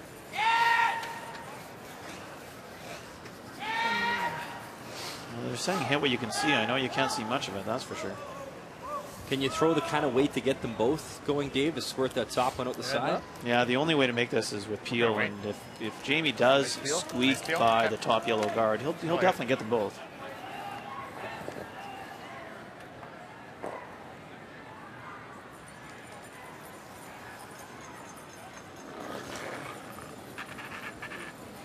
Oh, close. Whoa, whoa, whoa, whoa. Close. Whoa. Jamie Cooey with his first. Whoa. Big time weight, and this will go right through everything.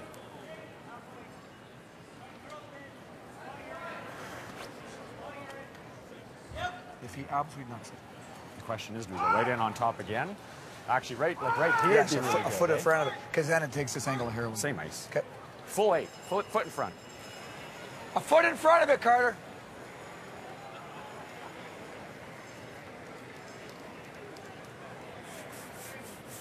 Where's ideal here, Pat? Just full 8 is ideal. Same line, just full 8. Perfect.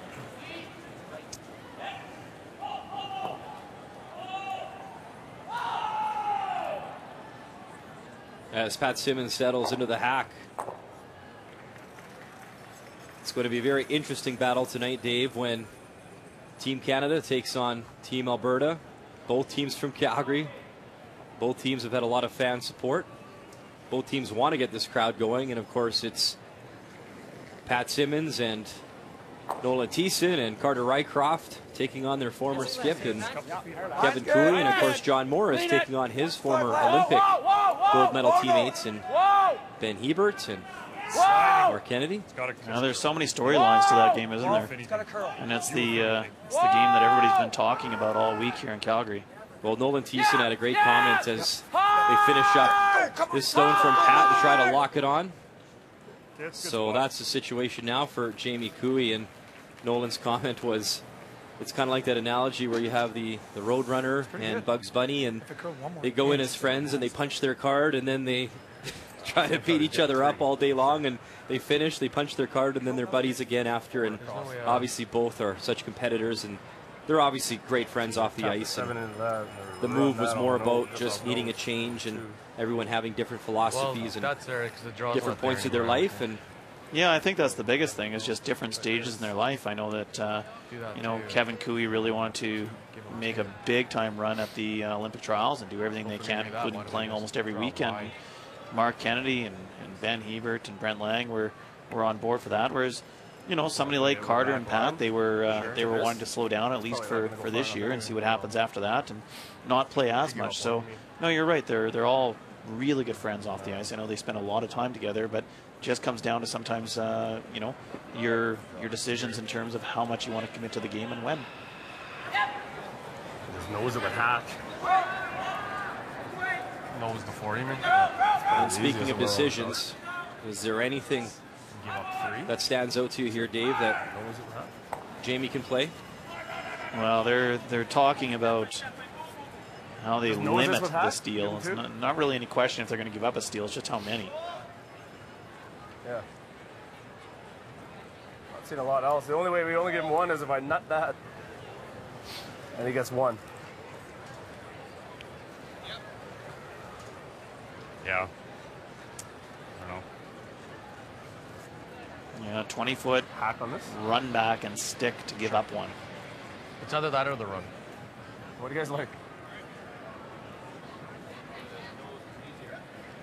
Yeah. Oh yeah. What's that?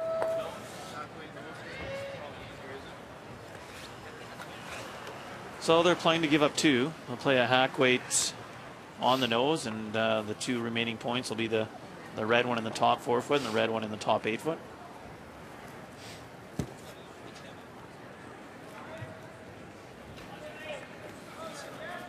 Just hack. Yep.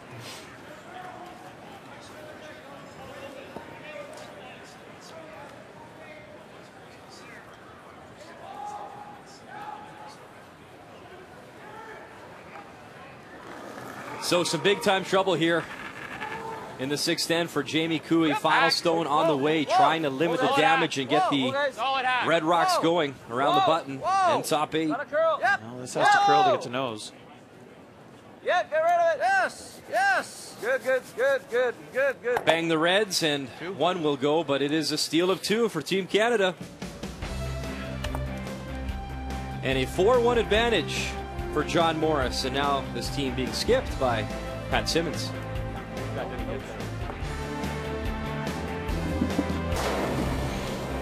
Welcome back to our Brier coverage. Update time. Newfoundland Labrador taking on New Brunswick. And a nice rebound game so far for Brad Gushu.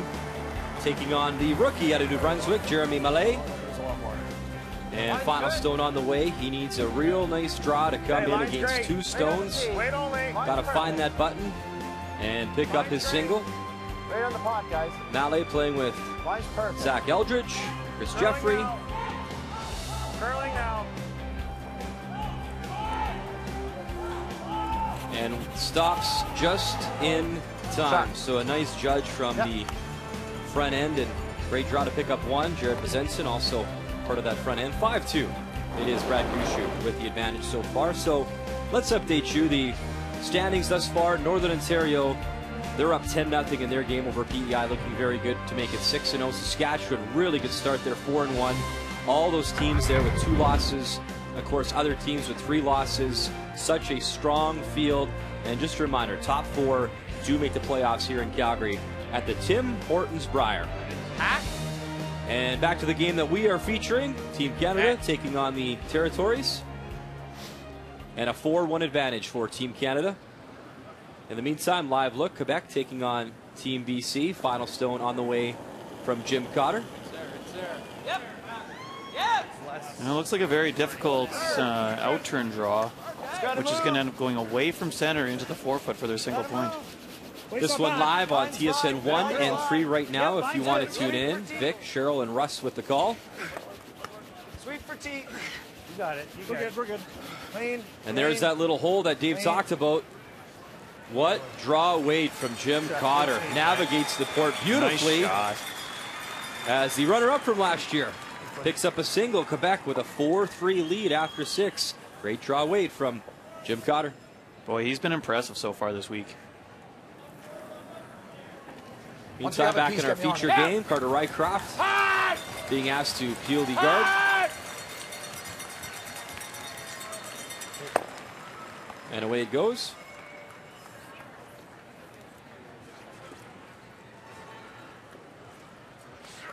Right here, Brad. It's the 2.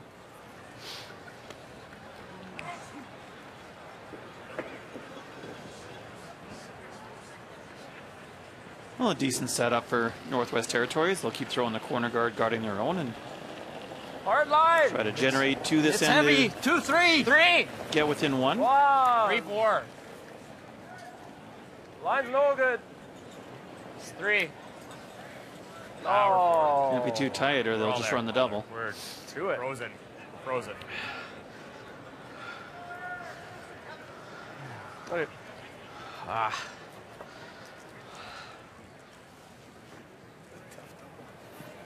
Nose hit it. Hit the middle one. You know, so often we talk about the easy shots are the ones Have that you to need be to this make. one first. It's not always the doubles or the very delicate frees or taps. It's the guards. It's the open hit and sticks. Those are the ones that you look back at after a game that really bug you. Or roll in. Yeah. I like that, Carter. It's a really tough double, man. It's like...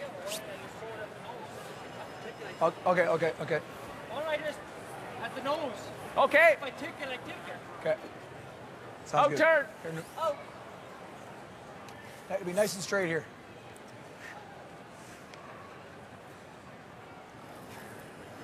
The other difference, too, you talk about the lineup change. You see now John Morris in a sweeping role. Not that he's not used to that, but a little bit of another change. Carter Rycroft bangs it, and great shot. They are now lying 3. Oh, yeah. Really good. And for John, he played third for Kevin Martin for many years and swept all during that period. He's in great shape and he's a very good sweeper. So they don't lose any on that perspective.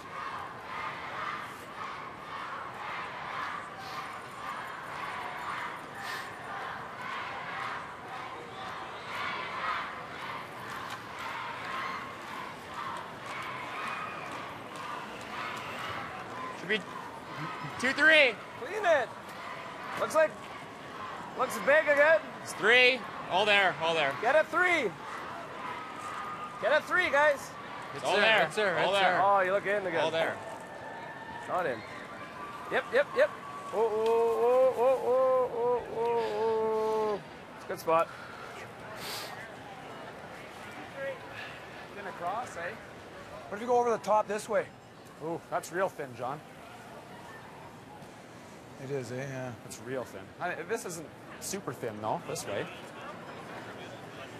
I could also do this and then go over the top. I don't think we have to risk that. It's pretty thin this way, too. It's thin I half. think John's Thinner than making this half. more complicated than it needs to be. Yeah, hair's thinner than half. I think that's the easiest shot, though.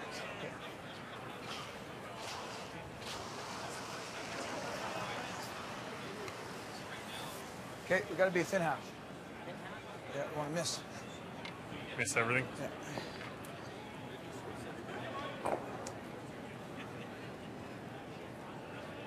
There's a look at Coach Earl Morris, Coach Rachel Homan's team for years, and great success with them. And Earl was very excited to have the opportunity to work with John again. Beauty. Shot. I was going to say, as he's about to throw.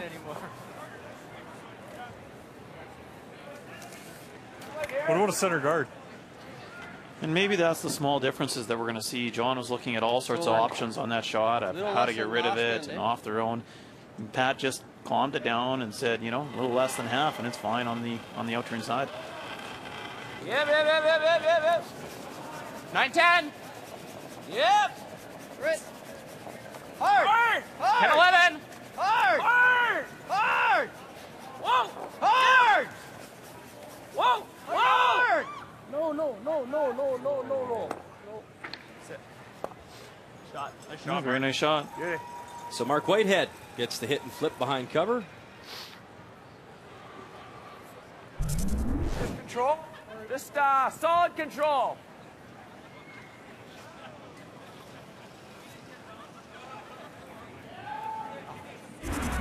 What turn do you want? Out turn.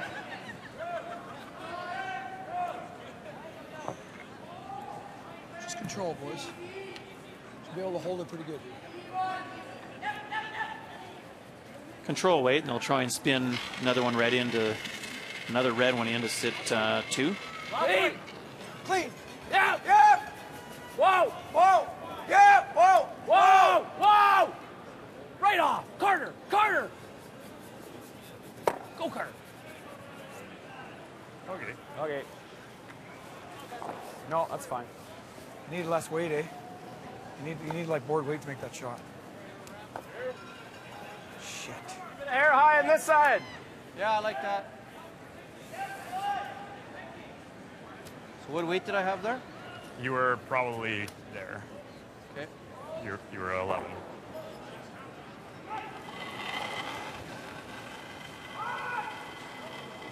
Whitehead, the left-hander on the team. Where? I think we're all there. 9-10. Take a look. 9-10. Take a look. Let it carve.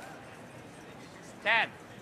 Where's 10, Dave? 10. Well, 10 is back 12 foot, 9. which is really close to what they're asking for. Yep.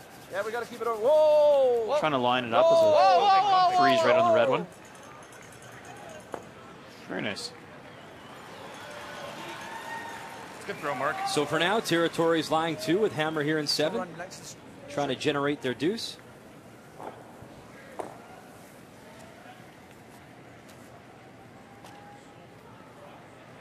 You see big weight from Pat, trying to roll it over towards the other yellow one and group the stones. Hopefully have a double on his last shot.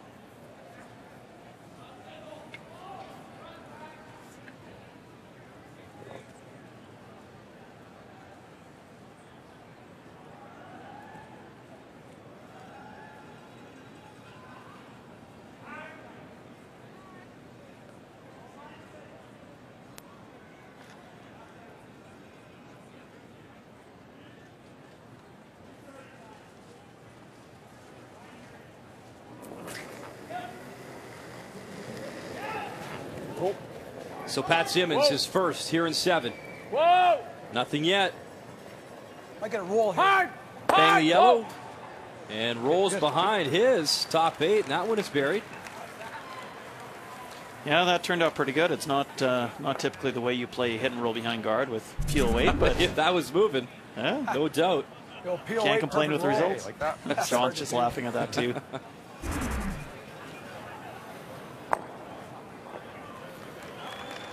But they had several options on that. They could roll right up against the other yellow one, roll behind the guard. So there was a few things that go right, depending on exactly where you let it go.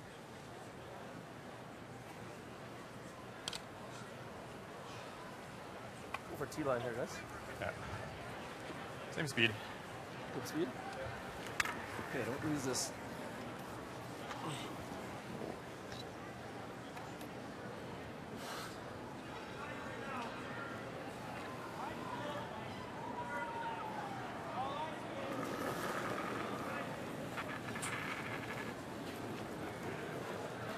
Where to? Think we're all there. 7. Close for line. Line's 7. good. Close. Close for line. Hard. 7, 8. Lots. Hard for line. Tons. Hard for line. Hard for line. And this stone really starting to break for Jamie.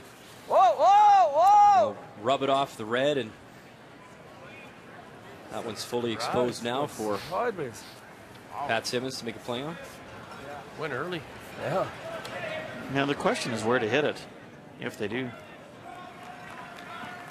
Jump those right away. Play like a little soft weight. Bing, What they don't want to do is hit the one that Jamie just threw onto the other yellow one and potentially double jam, leaving a nose hit double takeoff for 3 for Northwest Territories. Okay. So they're going to play the back one and nose hit it to sit 2 and force a single point. I think it'll finish up. Yeah, it'll finish a bit. Yeah.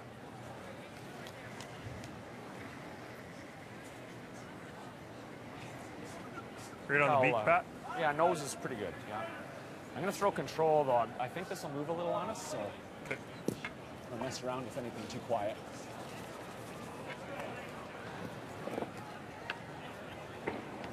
Just a hair more, John. Yeah.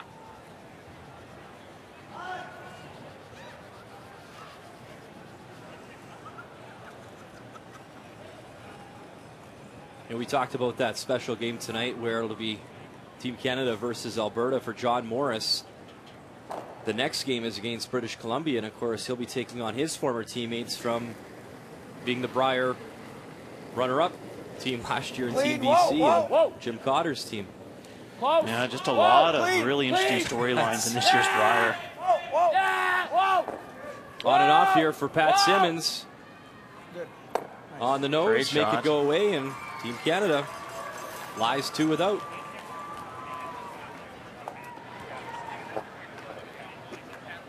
Anything else here? Yeah, we're going to see those storylines once every 4 years. This is the first year in the Olympic cycle again where all the teams change and you're trying new combinations and figuring out who's going to make that run for the trials.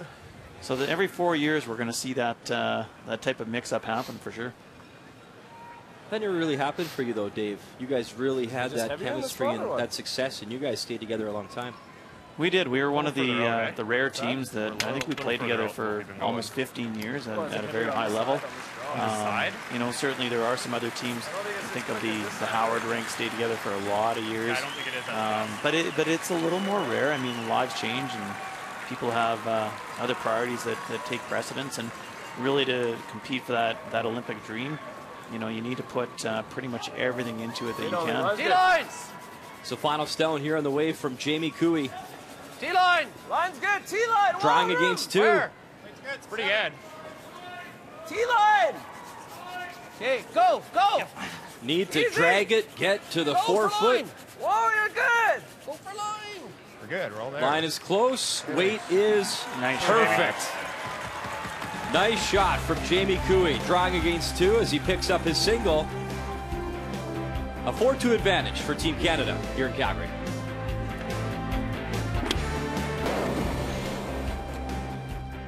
Welcome back to our coverage in Calgary. Update for you. Quebec taking on BC. And the yellow stone belonging to Jim Cotter. Top button, that is shot rock. And Jean-Michel Menard, they discussed a bit, Dave, maybe trying to make a tap on that yellow stone. The problem is, as we talked about, the jam is there, so I think they're going to go with the draw now. Yeah, a little bit of scoreboard management. I think if they had to make a shot for 2, you could try that out-turn tap, but the risk is you bump it onto your own, you potentially give up 2 points. So they're playing the in-turn draw for 1 for a 2-point lead and really controlling the scoreboard. So at this point, Quebec up 4-3. Final stone on the way from Jean-Michel Menard, the Brier champion in 2006. Martin Crête in the house, calling line.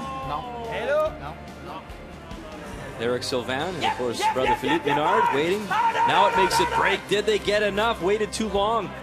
Well, they lost the sweeping. And it's close. I think it's yellow. Yeah. One yellow. And they kick it away. Yellow. So a steal. And 4-4. So a break for Jim Cotter and Team BC. And handshakes for the game we started, Northern Ontario PEI. And there you see Eric Harnden on the ice. And that was a special moment. Eric got to play with his sons, Ryan and EJ. Ryan Fry sat down. So for the first time at this Brier, it's dad playing with his sons, which was pretty cool for them. I can only imagine a special moment. Of course, Brad Jacobs also, that's his uncle, Eric is. So here we go, standings. That gets them to 6-0, the only undefeated team. Saskatchewan, they're off this afternoon. They're at 4-1. A lot of teams at 3-2. And of course, Team Canada on the ice. They are looking to improve to 3-3. Top 4 make the playoffs with championship weekend right around the corner here in Calgary. Back 4.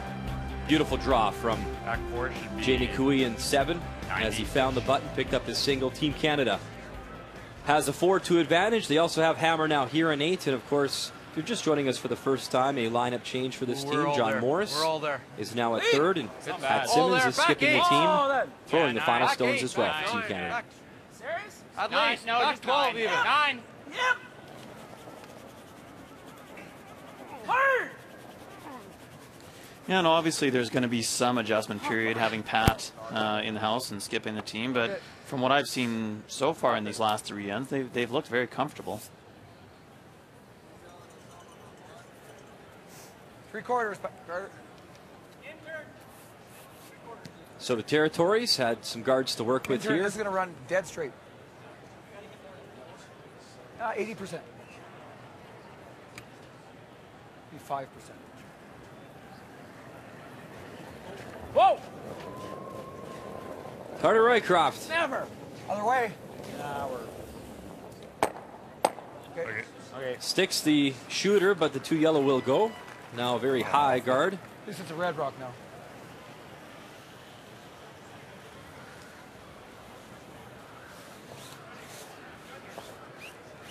With a hack.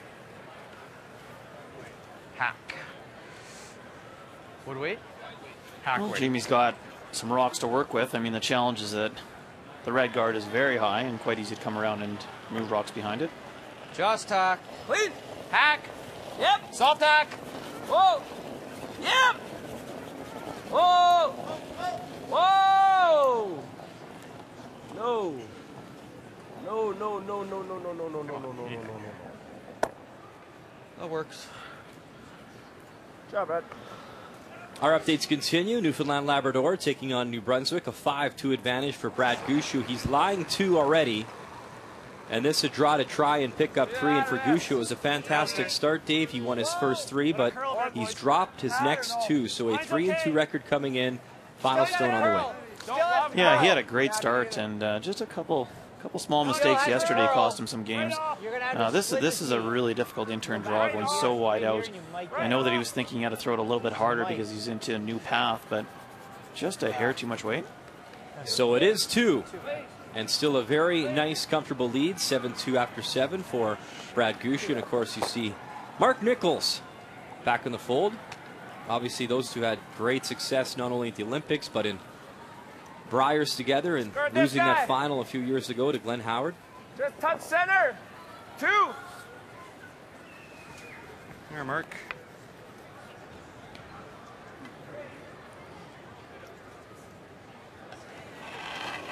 Jamie Cooey will continue to throw the center guard up, and Team Canada will continue to remove it.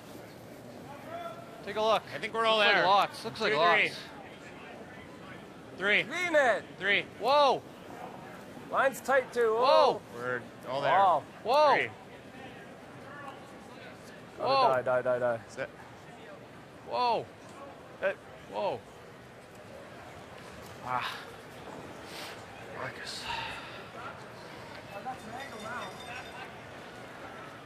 Could crush it onto that one. I like More that. straight, PL. I don't like that center guard. No. Oh, you want that way? Yeah, I was thinking this way. This Sure. way's this way. Well, you I like 'em you both. could go thick on this. I like them both. I don't really care. They're 6-1 half time. This is Johnny. This is a little safer. A bit more angle on this one. So, Dave, a 2-3 start for Team Canada. Now, obviously, this lineup change. How important was a really strong game here against the Territories, considering their next opposition tonight for this team? Well, it was really important. There's no question. They had to come out and start to build some confidence, especially with the lineup change. And I think getting Pat comfortable skipping and calling the game again. So I don't think there's any doubt that this team Probably can good it didn't tick it. put together a bit of a run that's going to challenge, for the second half of this week. But they have to get things going in the right direction. There's no question.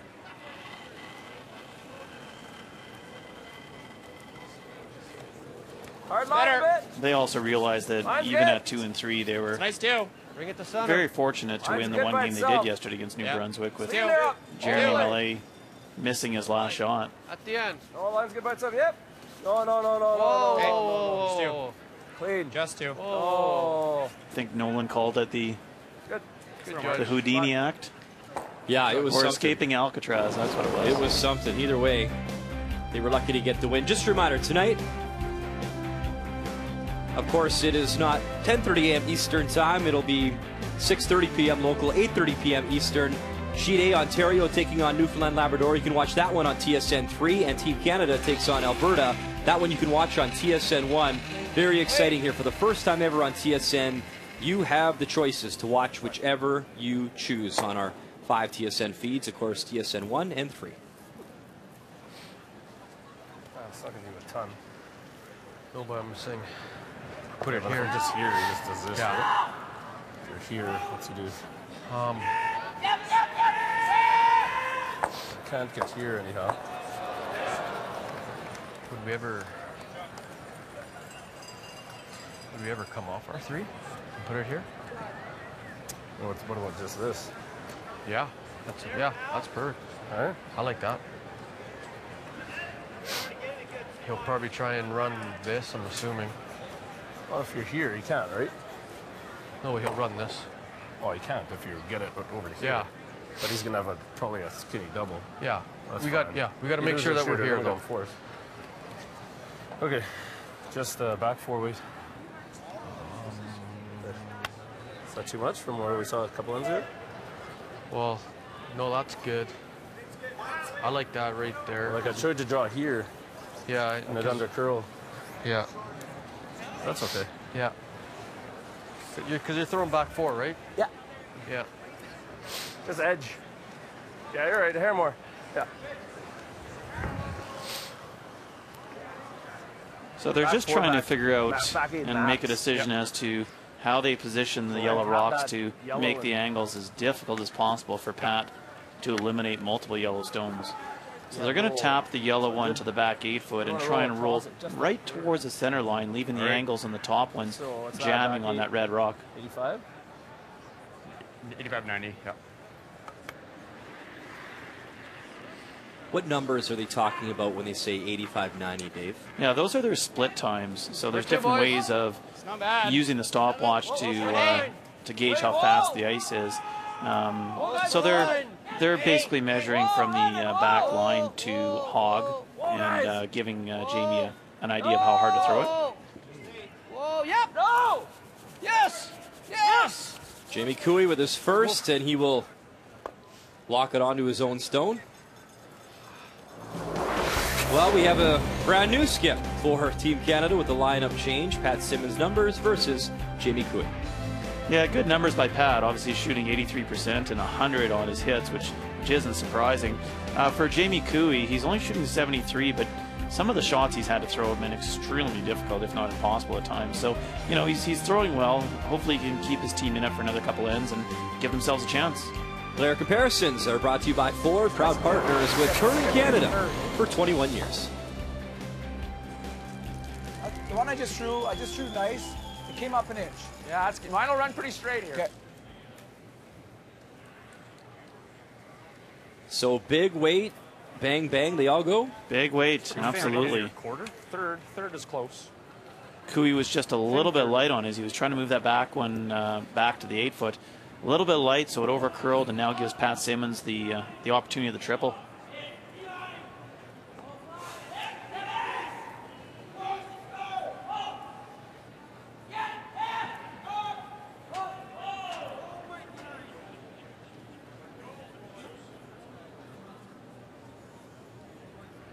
Well, you've sensed at times in this building, Dave, that the Saddledome crowd has really wanted to make some noise and get behind this Team Canada squad from Calgary. If Pat can make this, I'm sure he'll win their approval. Here it comes. Pat Simmons is first. Get the yellows going. Just can't get that yellow out sideways, but he does get two going. Yeah, just a hair thicker than he wanted, but a real good throw. Leaves Canada sitting 2 right now.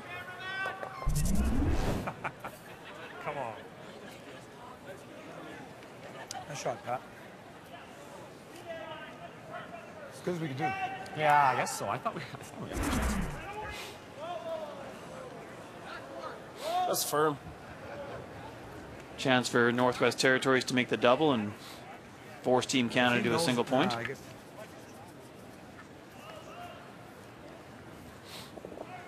guess depending on where this ends up, if he makes it, they may be set up where Pat even could maybe do a double with the blank, but yeah, it's possible. We'll see how they line up after the shot.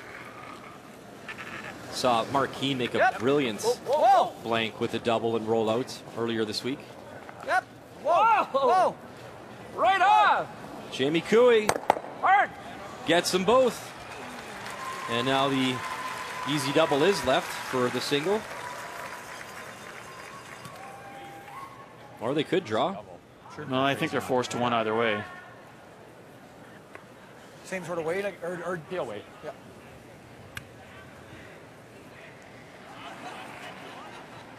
If this was you throwing this, Dave, would you draw, or do you just play this simply because even if you catch a piece, at worst you're giving up one? Yeah, I think that's what they're thinking for sure, is that there's no way to give up more than one by throwing the double. But I mean, it's preference. I have to admit, if I was throwing, I'd probably throw the draw. Yep.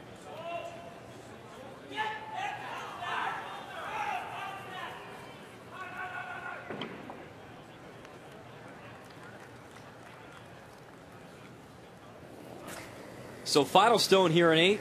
Team Canada, clean. A 4-2 advantage. Whoa. Clean. Yep. Clean. Clean. Pat Simmons just wants to make the yellows fly. And he's got them both. So it is a single. Team Canada, a 5-2 advantage here over the Territories as they search for win number 3 here in Calgary. It is that time for the M&M Meat Shop's Final End Challenge. After the game, go to finalend.ca. You can win a trip for 2 to the 2016 Brier in Ottawa. Everything is paid for, your flight, your tickets, your hotel. And of course, the first 100 entries have a chance to win a $50 M&M gift card as well. So we will give you that secret word a little later on in the show. And after the game, you go to finalend.ca. And welcome back to the Saddledome, home of the Calgary Flames. Day 4 of the Tim Hortons Brier and our coverage on TSN. And our feature matchup, Team Canada taking on the Territories. A nice double from Pat Simmons in 8. Makes it a 5-2 advantage for the team from right here in Calgary. And Jamie Cooey will have the hammer and will try and generate some points against a Team Canada team that has lineup change, and it seems to be working so far, Dave. Yeah, so far. I think they've played a pretty decent game. Some areas that they can still improve on. I mean, so far the game really comes down to that you like this at all? steal of 2 by Team Canada, and it was really just one miss by Northwest Territories that put themselves in a whole lot of trouble. Meantime, Dave, let's look at Sheet B, a live look. Newfoundland Labrador taking on New Brunswick, and a guy that we've been very impressed with so far this week, Jeremy Mallet, his first ever Brier appearance, but another tough shot here. He's down by 5 and facing 3, trying to navigate the port here. The outturn takeout. Gotta try get by that red stone first in the 8. Little tick. Oh, could have got the other tick. Might have worked out, but instead that is a steal of 3, and they say that's enough. So handshakes, and that's nice news for Brad Gushu, as after losing 2 straight, he gets a win. So now a 4-2 record for Newfoundland Labrador, and New Brunswick dropping their record now after some great performances, some really close games. They fall to 1-5. Yeah, the New Brunswick team is definitely a team that we're going to see again here, and there's no question that the Brier rookie jitters have got the better of them at times. But you're right, we've been really impressed with the approach they've had coming into the games. They seem very relaxed. They've certainly got all the shots. Just a few small differences in details that they need to work on to continue to improve their record here. Yep. Whoa. Good job, Robbie. Good shot from Robert Borden. He's had some really nice numbers this game for the Northwest Territories.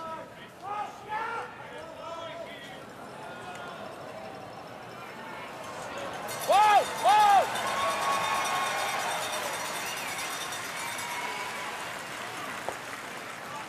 And Carter just gets enough of that Yellowstone to get it out.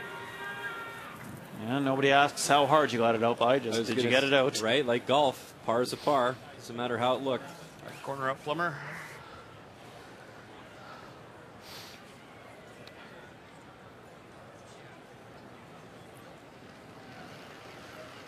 Brad Chorkowski. And Northwest Territories has actually a pretty good setup right now. The yellow rock that's frozen in the crotch of the 2 red ones is, it's obviously difficult to get out with just 1 shot. They're going to need at least 2 to get at it. That's clean. Easy. Just cleaning. All right, update now. This is a big shot to come. Sheet C, Quebec, BC. What a great game. All locked up at 4. This one, by the way, live right now on feeds TSN 1 and 3. Jim Cotter just made an absolutely beautiful draw. And he's the one that is shot stone, back button, and now is Jean-Michel Menard and his team with 1 to come. Yeah, they've been looking at what options they have to potentially score more than a point right now, but it's 8th end, and having having at least a 1-point lead after 8 is so big in the final result of the game. There might be some. They're looking at the angle of red onto red into the crotch of the 2 yellows for 2, but I really think the draw for a single point is the shot right now to control the game. Oh, there, I think. Meantime, our feature matchup, another one coming down from Brad. Same weight. Ça rentre, quel weight? C'est normal plus, là. Well, Jean-Michel Menard's never backed down from a challenge, and he likes what he sees. There maybe is a little bit more room than I think there is from up here, but looks like about a 1/3 of a rock, and he should score 2. Meantime, our feature game, John Morris, successful peel. So here we go, final shot in 8 after looking it over. All tied up at 4, Jean-Michel Menard. Bang the red. And did he move it enough for shot stone? Wow, that's very close. Yeah, it is. I think it's still yellow. What do you think, Dave? Well, if he got a point out of that, that would be very fortunate.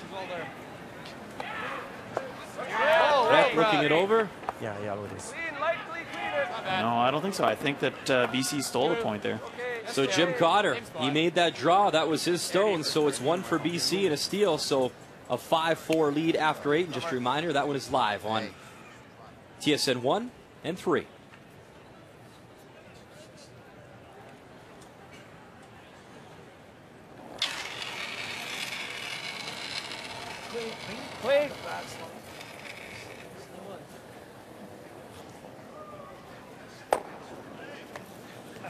Had the old carrot up on the old toes.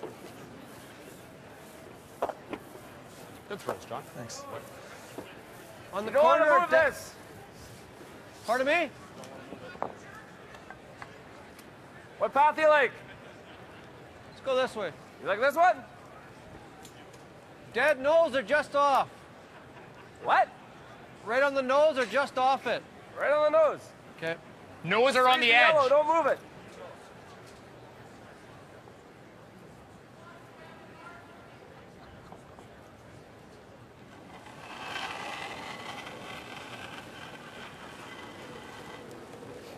Pretty good weight. Keep it out Four. there a bit. Keep it out there a bit. 4. Yep, line. 5. Hard line. It's bumping. Whoa! Whoa! Lots. Whoa. 5. Whoa! No. Whoa! No, I definitely don't want to bump this.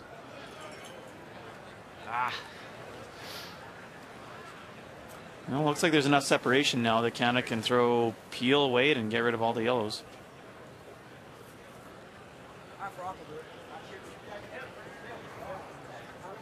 Tad too much, eh? Yeah. Have to go for line a bit. Out turn, yeah. Out turn.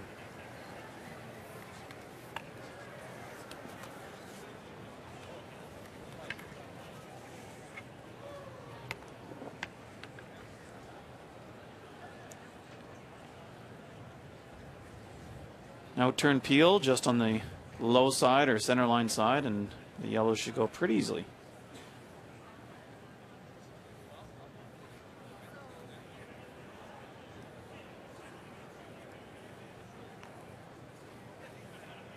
Pat Simmons always with that same pre-shot routine. Gets the landing gear down just in time and lets it go.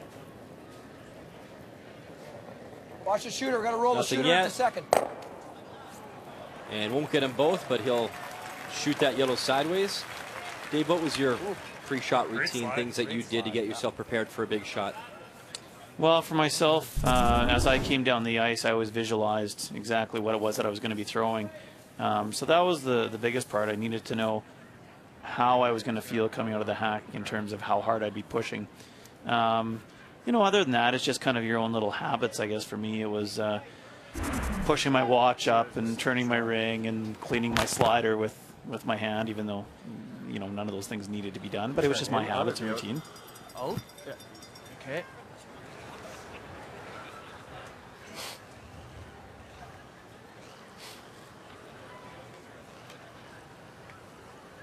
Get that flat double, I guess. Sure. Yep, I thought it was fairly hard. Not rock this.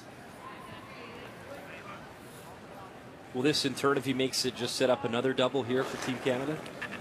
Yeah, it probably will. I mean, they're hoping for a bit of a break right now. Whoa! No! I hope there's not a hole there.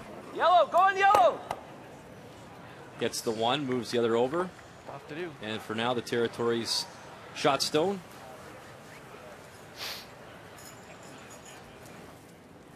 Does it matter? So he's got 4 inches of gray here. I think it's them, actually. Yeah, I think it might be just them. I think as long as you... Well, what if he knows? Even if I know. Yeah. Right? The only thing you can't do is actually roll out. Right. If you knows he has no double, even if you roll in a hair, it's fine. Right? Because you're going to be like... You're Or gonna be I could just roll way out here. I mean, I could make the double, too, for that matter, right? Is that a flat double, Dave? Oh, that's really flat. Yeah, for sure. Like if you know there's no way you get Let's nose. Let's nose. I like that. I think they've identified that there's really one I like spot they control. can't stop, and that's rolling, from our view right should now, run straight with about a control. foot to the left.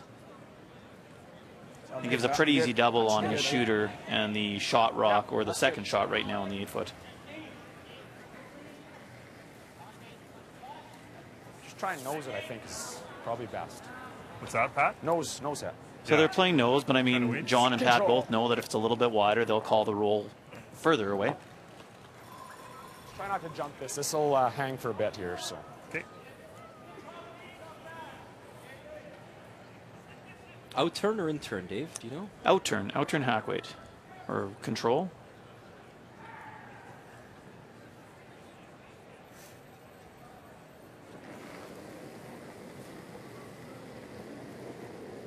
Wow. Wow. Whoa. So not playing the double, just want to tap it on the nose. Yeah. Whoa. Yeah. Clean. Clean. Whoa. Clean, always a good sign for a skipper, and right on the nose. So pretty good. Team Canada lying 2 for now, and it looks like skipper's going to play the draw for 1. Yeah, there's no double on those 2 shot stones, so they've got the only option is the draw for 1. Boy, Pat, great throw, man. Good end. Good end. Yeah. Up Just gradual. Yep.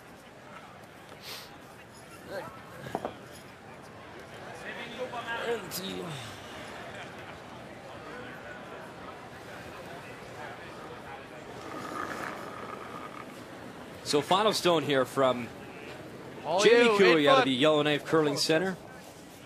Trying to battle back here in Calgary and pick up his first win of this year's Tim Hortons Brier. Hard boys. Come on. They've been going at this since he let it go. Got to keep the great sweeping. Line good. Line is great. Weight's great. So a nice draw from the veteran skip, Jamie Cooey, as he picks up his single. It's a 5-3 game, but Team Canada has hammer coming home.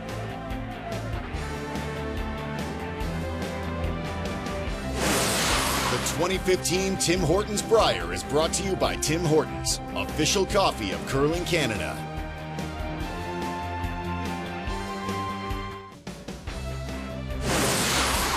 The 2015 Tim Hortons Brier is brought to you by World Financial Group, helping Canadians have better financial futures. By Purex Bathroom Tissue. Purex, 90 years of pure comfort. And by Home Hardware. Homeowners helping homeowners with expert advice. Marquis. Oh, they pick it off the face. Wow. Who saw that surgery? Hey, there's Howard. Bang, bang. Oh, and got a sit for 2. Game face on, final stone, here in 11. Brad Gushu move it back enough and pick up the W. Gushu is good. And another victory for Newfoundland and Labrador.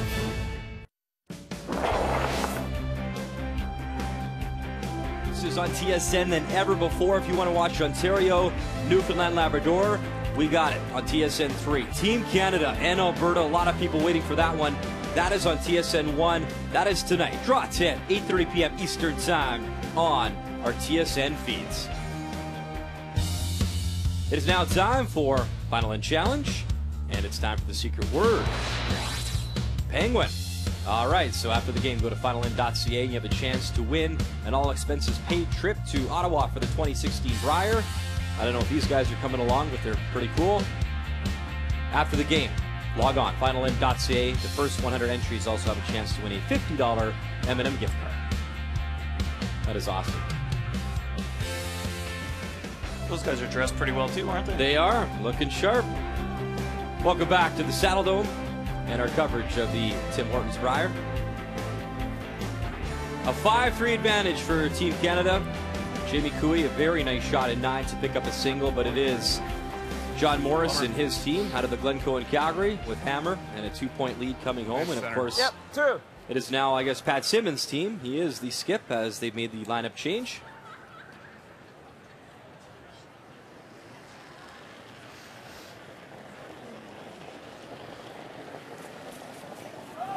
Should be good too. Real nice tick on Nolan's second shot. Opens up that 4-foot. No for line, no line. No line. Just clean it. Real soft handle, eh? Yeah. I got it. Oh.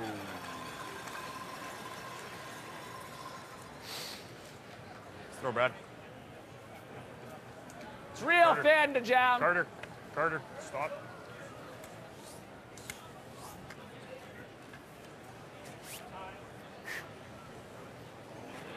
Dave, I know it's a little thing, but why the broom change there? Why was that important?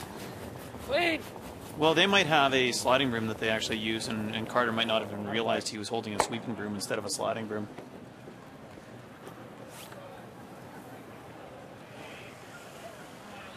Nolan probably wouldn't be able to sweep with the sliding broom. I'm not sure what kind of condition it's in, whether it would break or what would happen.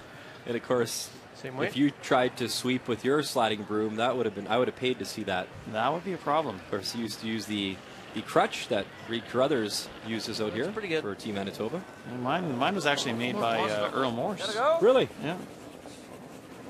Earl, a man of many talents. Hard, guys. So obviously down by 2 here without Hammer. The Territories trying to generate some points and throwing up a guard here.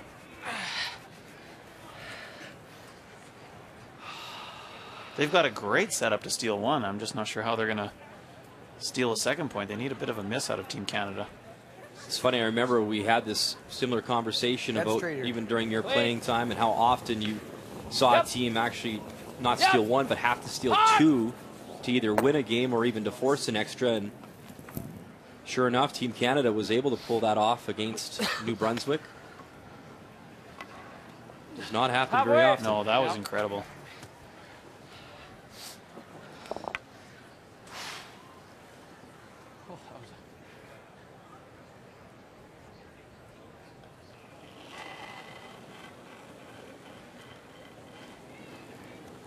Mark Whitehead will attempt to throw up another. 2. Hard. 2's where we want it. Okay, line's good. 3. Take a look. Take a look. Clean. Take a look. Whoa. But you never know. I remember a game specifically in Winnipeg, and I'm sure these two skips will remember it as well. But Kevin Martin playing Glenn Howard, and Kevin was actually down 1 point going into the last end without the hammer. Glenn Howard, on his last shot, never even had a shot he could throw at to prevent a steal of 2. Wow. So against obviously, one of the best teams in the world, and the steal of 2 was 100% guaranteed by Glenn Howard's last shot.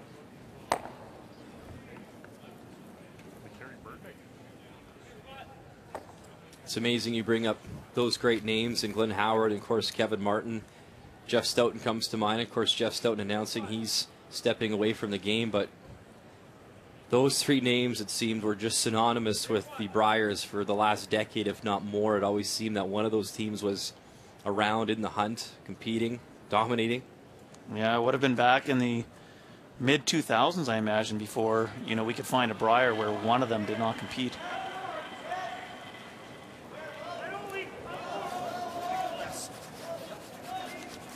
Hard, boys.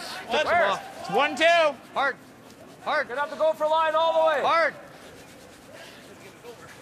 Hard, guys. Hard. Even them up. Gotta be deeper. Go. Even them up. Go. Go, go, go, go, go, go, go. Hard, Brad, right over. Go. Oh. Good job. Good brush. Well, Dave, when we look at the game story, obviously the thing that stands out to me, and it revolves around Team Canada, was the lineup switch, having John Morris go to third. Pat Simmons now skipping this team, but regardless of where you're playing, you still have to execute. Yeah, for sure, and I think this is exactly what the doctor ordered. They came out, played a strong game. I know that Pat feels, and you can tell by watching him, he looks comfortable out there.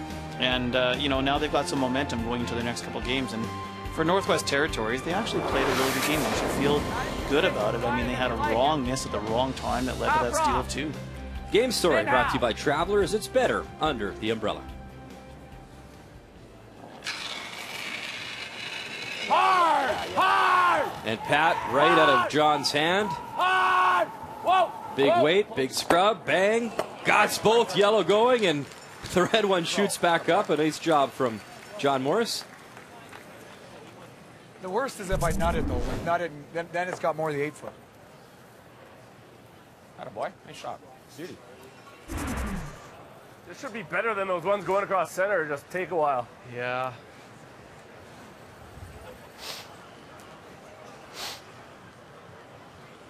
Right on the nose of that yellow. Yep. Make it perfect. It's hard to get rid of either. All right. What do you want for a top? Bite the 4. Boy, John just looks so much more confident today. Is that good, Brad? Yeah.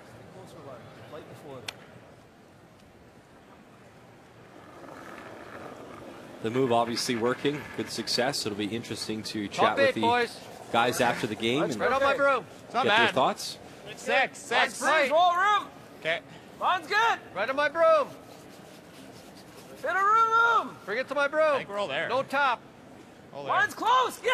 All there. Whoa, whoa, All there. whoa, All there. Whoa, whoa, All there. whoa, whoa. Heavy. Whoa, whoa. Ah. It'd be great to touch that on the way by, eh? So, but Yeah, because then you can tap. Yeah. Slide, right? Yeah. So yeah. If we can touch it, I mean, Hit it on even my nose is side. better. Nose is better, right? If you touch that one and unhook it a little bit, it's probably really Just high, pair high side. What's that?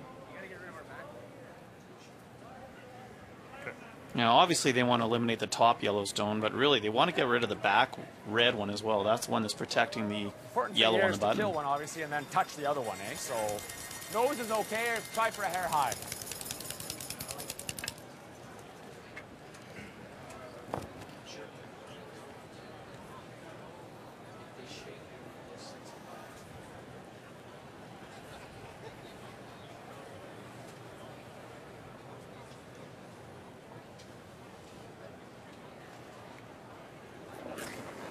Pat Simmons, his first here in 10 for Team Canada.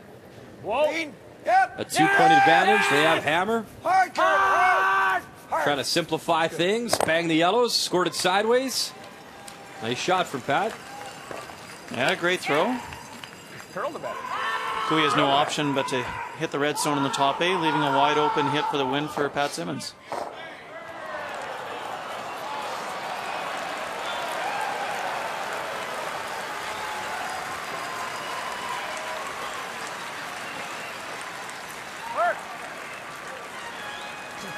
Control.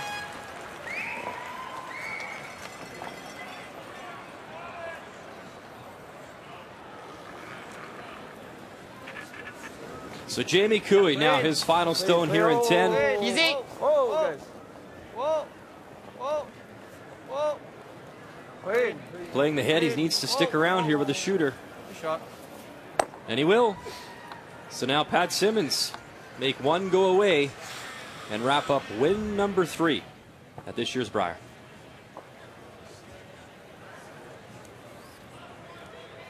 And some much needed momentum going into a big game tonight against their old buddies representing Alberta. Yeah, you're not kidding. This is a great win for them leading right into tonight's game. They'll have confidence, momentum. Johnny Moe played 90%. Pat's feeling good in the house. Should be an exciting evening. They are great friends still off the ice, but I'll admit they want to beat up on each other. All very competitive. Final stone here in 10. Team Canada. Clean. Pat Simmons. This new look squad, and they like the look of this. How about a W against the Territories? Team Canada picks up win number 3 and some momentum going into tonight against Alberta. Thanks, Patty. 6-3 the final here in Calgary. Much more to come right here on TSN. Please stick around.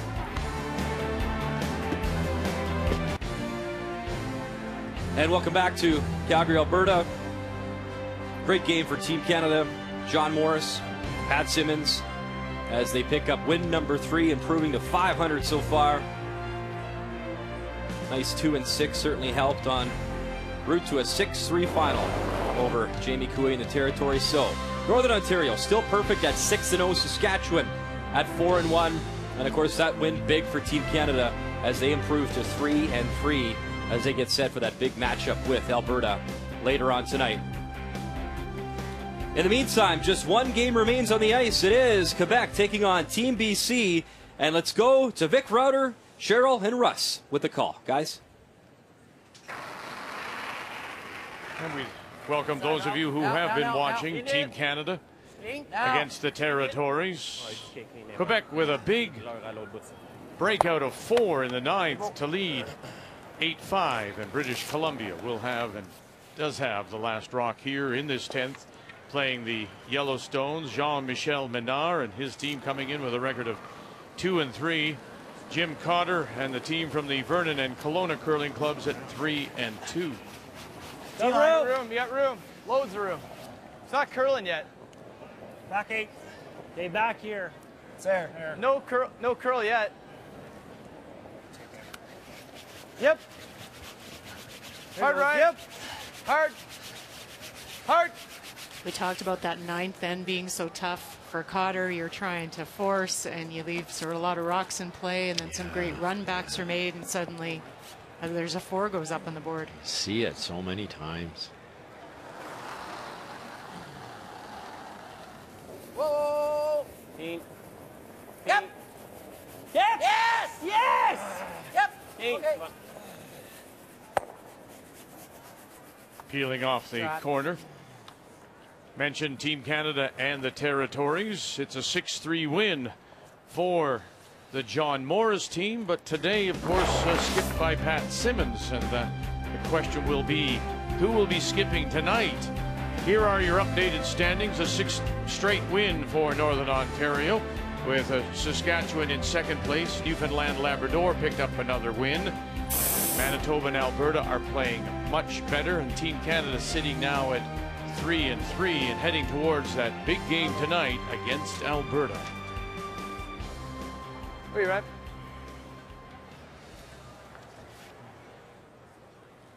Let's go, man. Now it's a busy night on TSN with Leafs and Senators hockey, so make a note. On TSN 3, you'll have a chance to see Ontario against Newfoundland and Labrador. And on TSN 1, Team Canada against Alberta.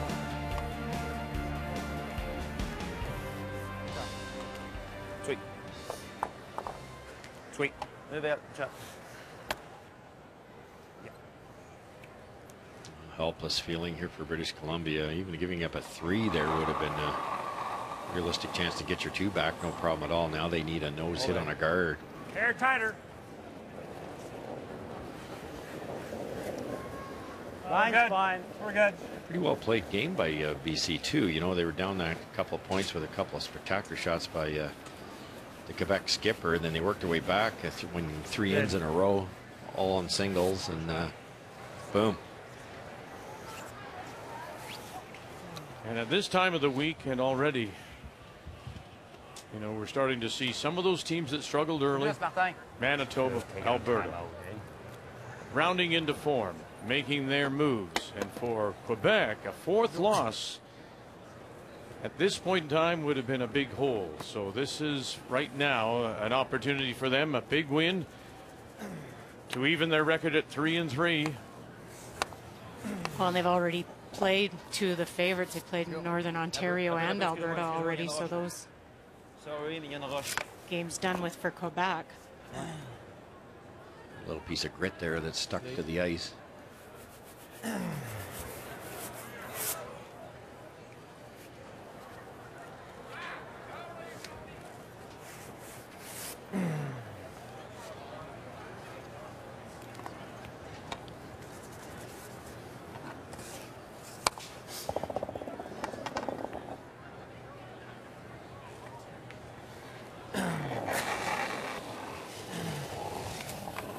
Clean. Easy. Yep. Clean. Clean, Eban. Jean-Michel Menard will peel off the guard. Shot. Well, really, the Quebec with that deuce in 5 were up comfortably at the break, but as Russ mentioned, then you take a look, BC's chipping away, but then that 4-ender is the difference, and a very good game.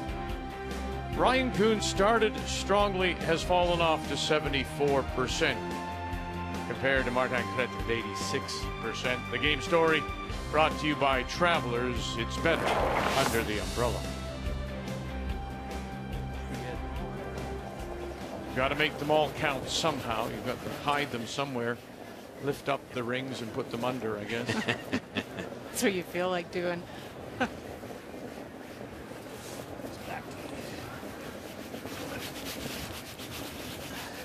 Sweet, guys. thoughts, Jimmy? Good weights.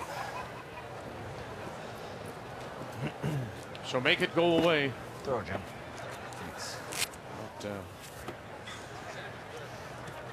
certainly disappointment for BC, and if you look back now at that ninth, Russ, what do you change if you're BC? Well, that last rock, I would have brought it into the ring somewhere, and then there's no 4. It might have been a 2, but there's no 4. That's the key thing. And then both of Ryan's, one ticked and took out one of his own, and then he just hit on the amateur side with his other one. That's all. A couple shots. That's it. Okay. Makes it go away. And out come the hands, and Quebec will pick up a big win to improve their record to 3-3. BC and Cotter are now also 3-3. Make the final. Quebec wins it 8-6. Yes. Hey. So through 9 draws, top of the table, Northern Ontario, and then you see the bunch down to 3. PEI has lost today. They dropped to 4. New Brunswick and the Territory still looking for win number 1. A reminder, just single channel coverage tonight, but 2 games, still your choice. TSN 3, Ontario, Newfoundland, Labrador. TSN 1, Team Canada against Alberta. Will it be Pat Simmons handling Team Canada again, or will John Morris return to skipping? We'll find out in a couple of hours' time. So till we join you again, thank you for joining us, the Tim Hortons Brier on Canada's sports leader, TSN.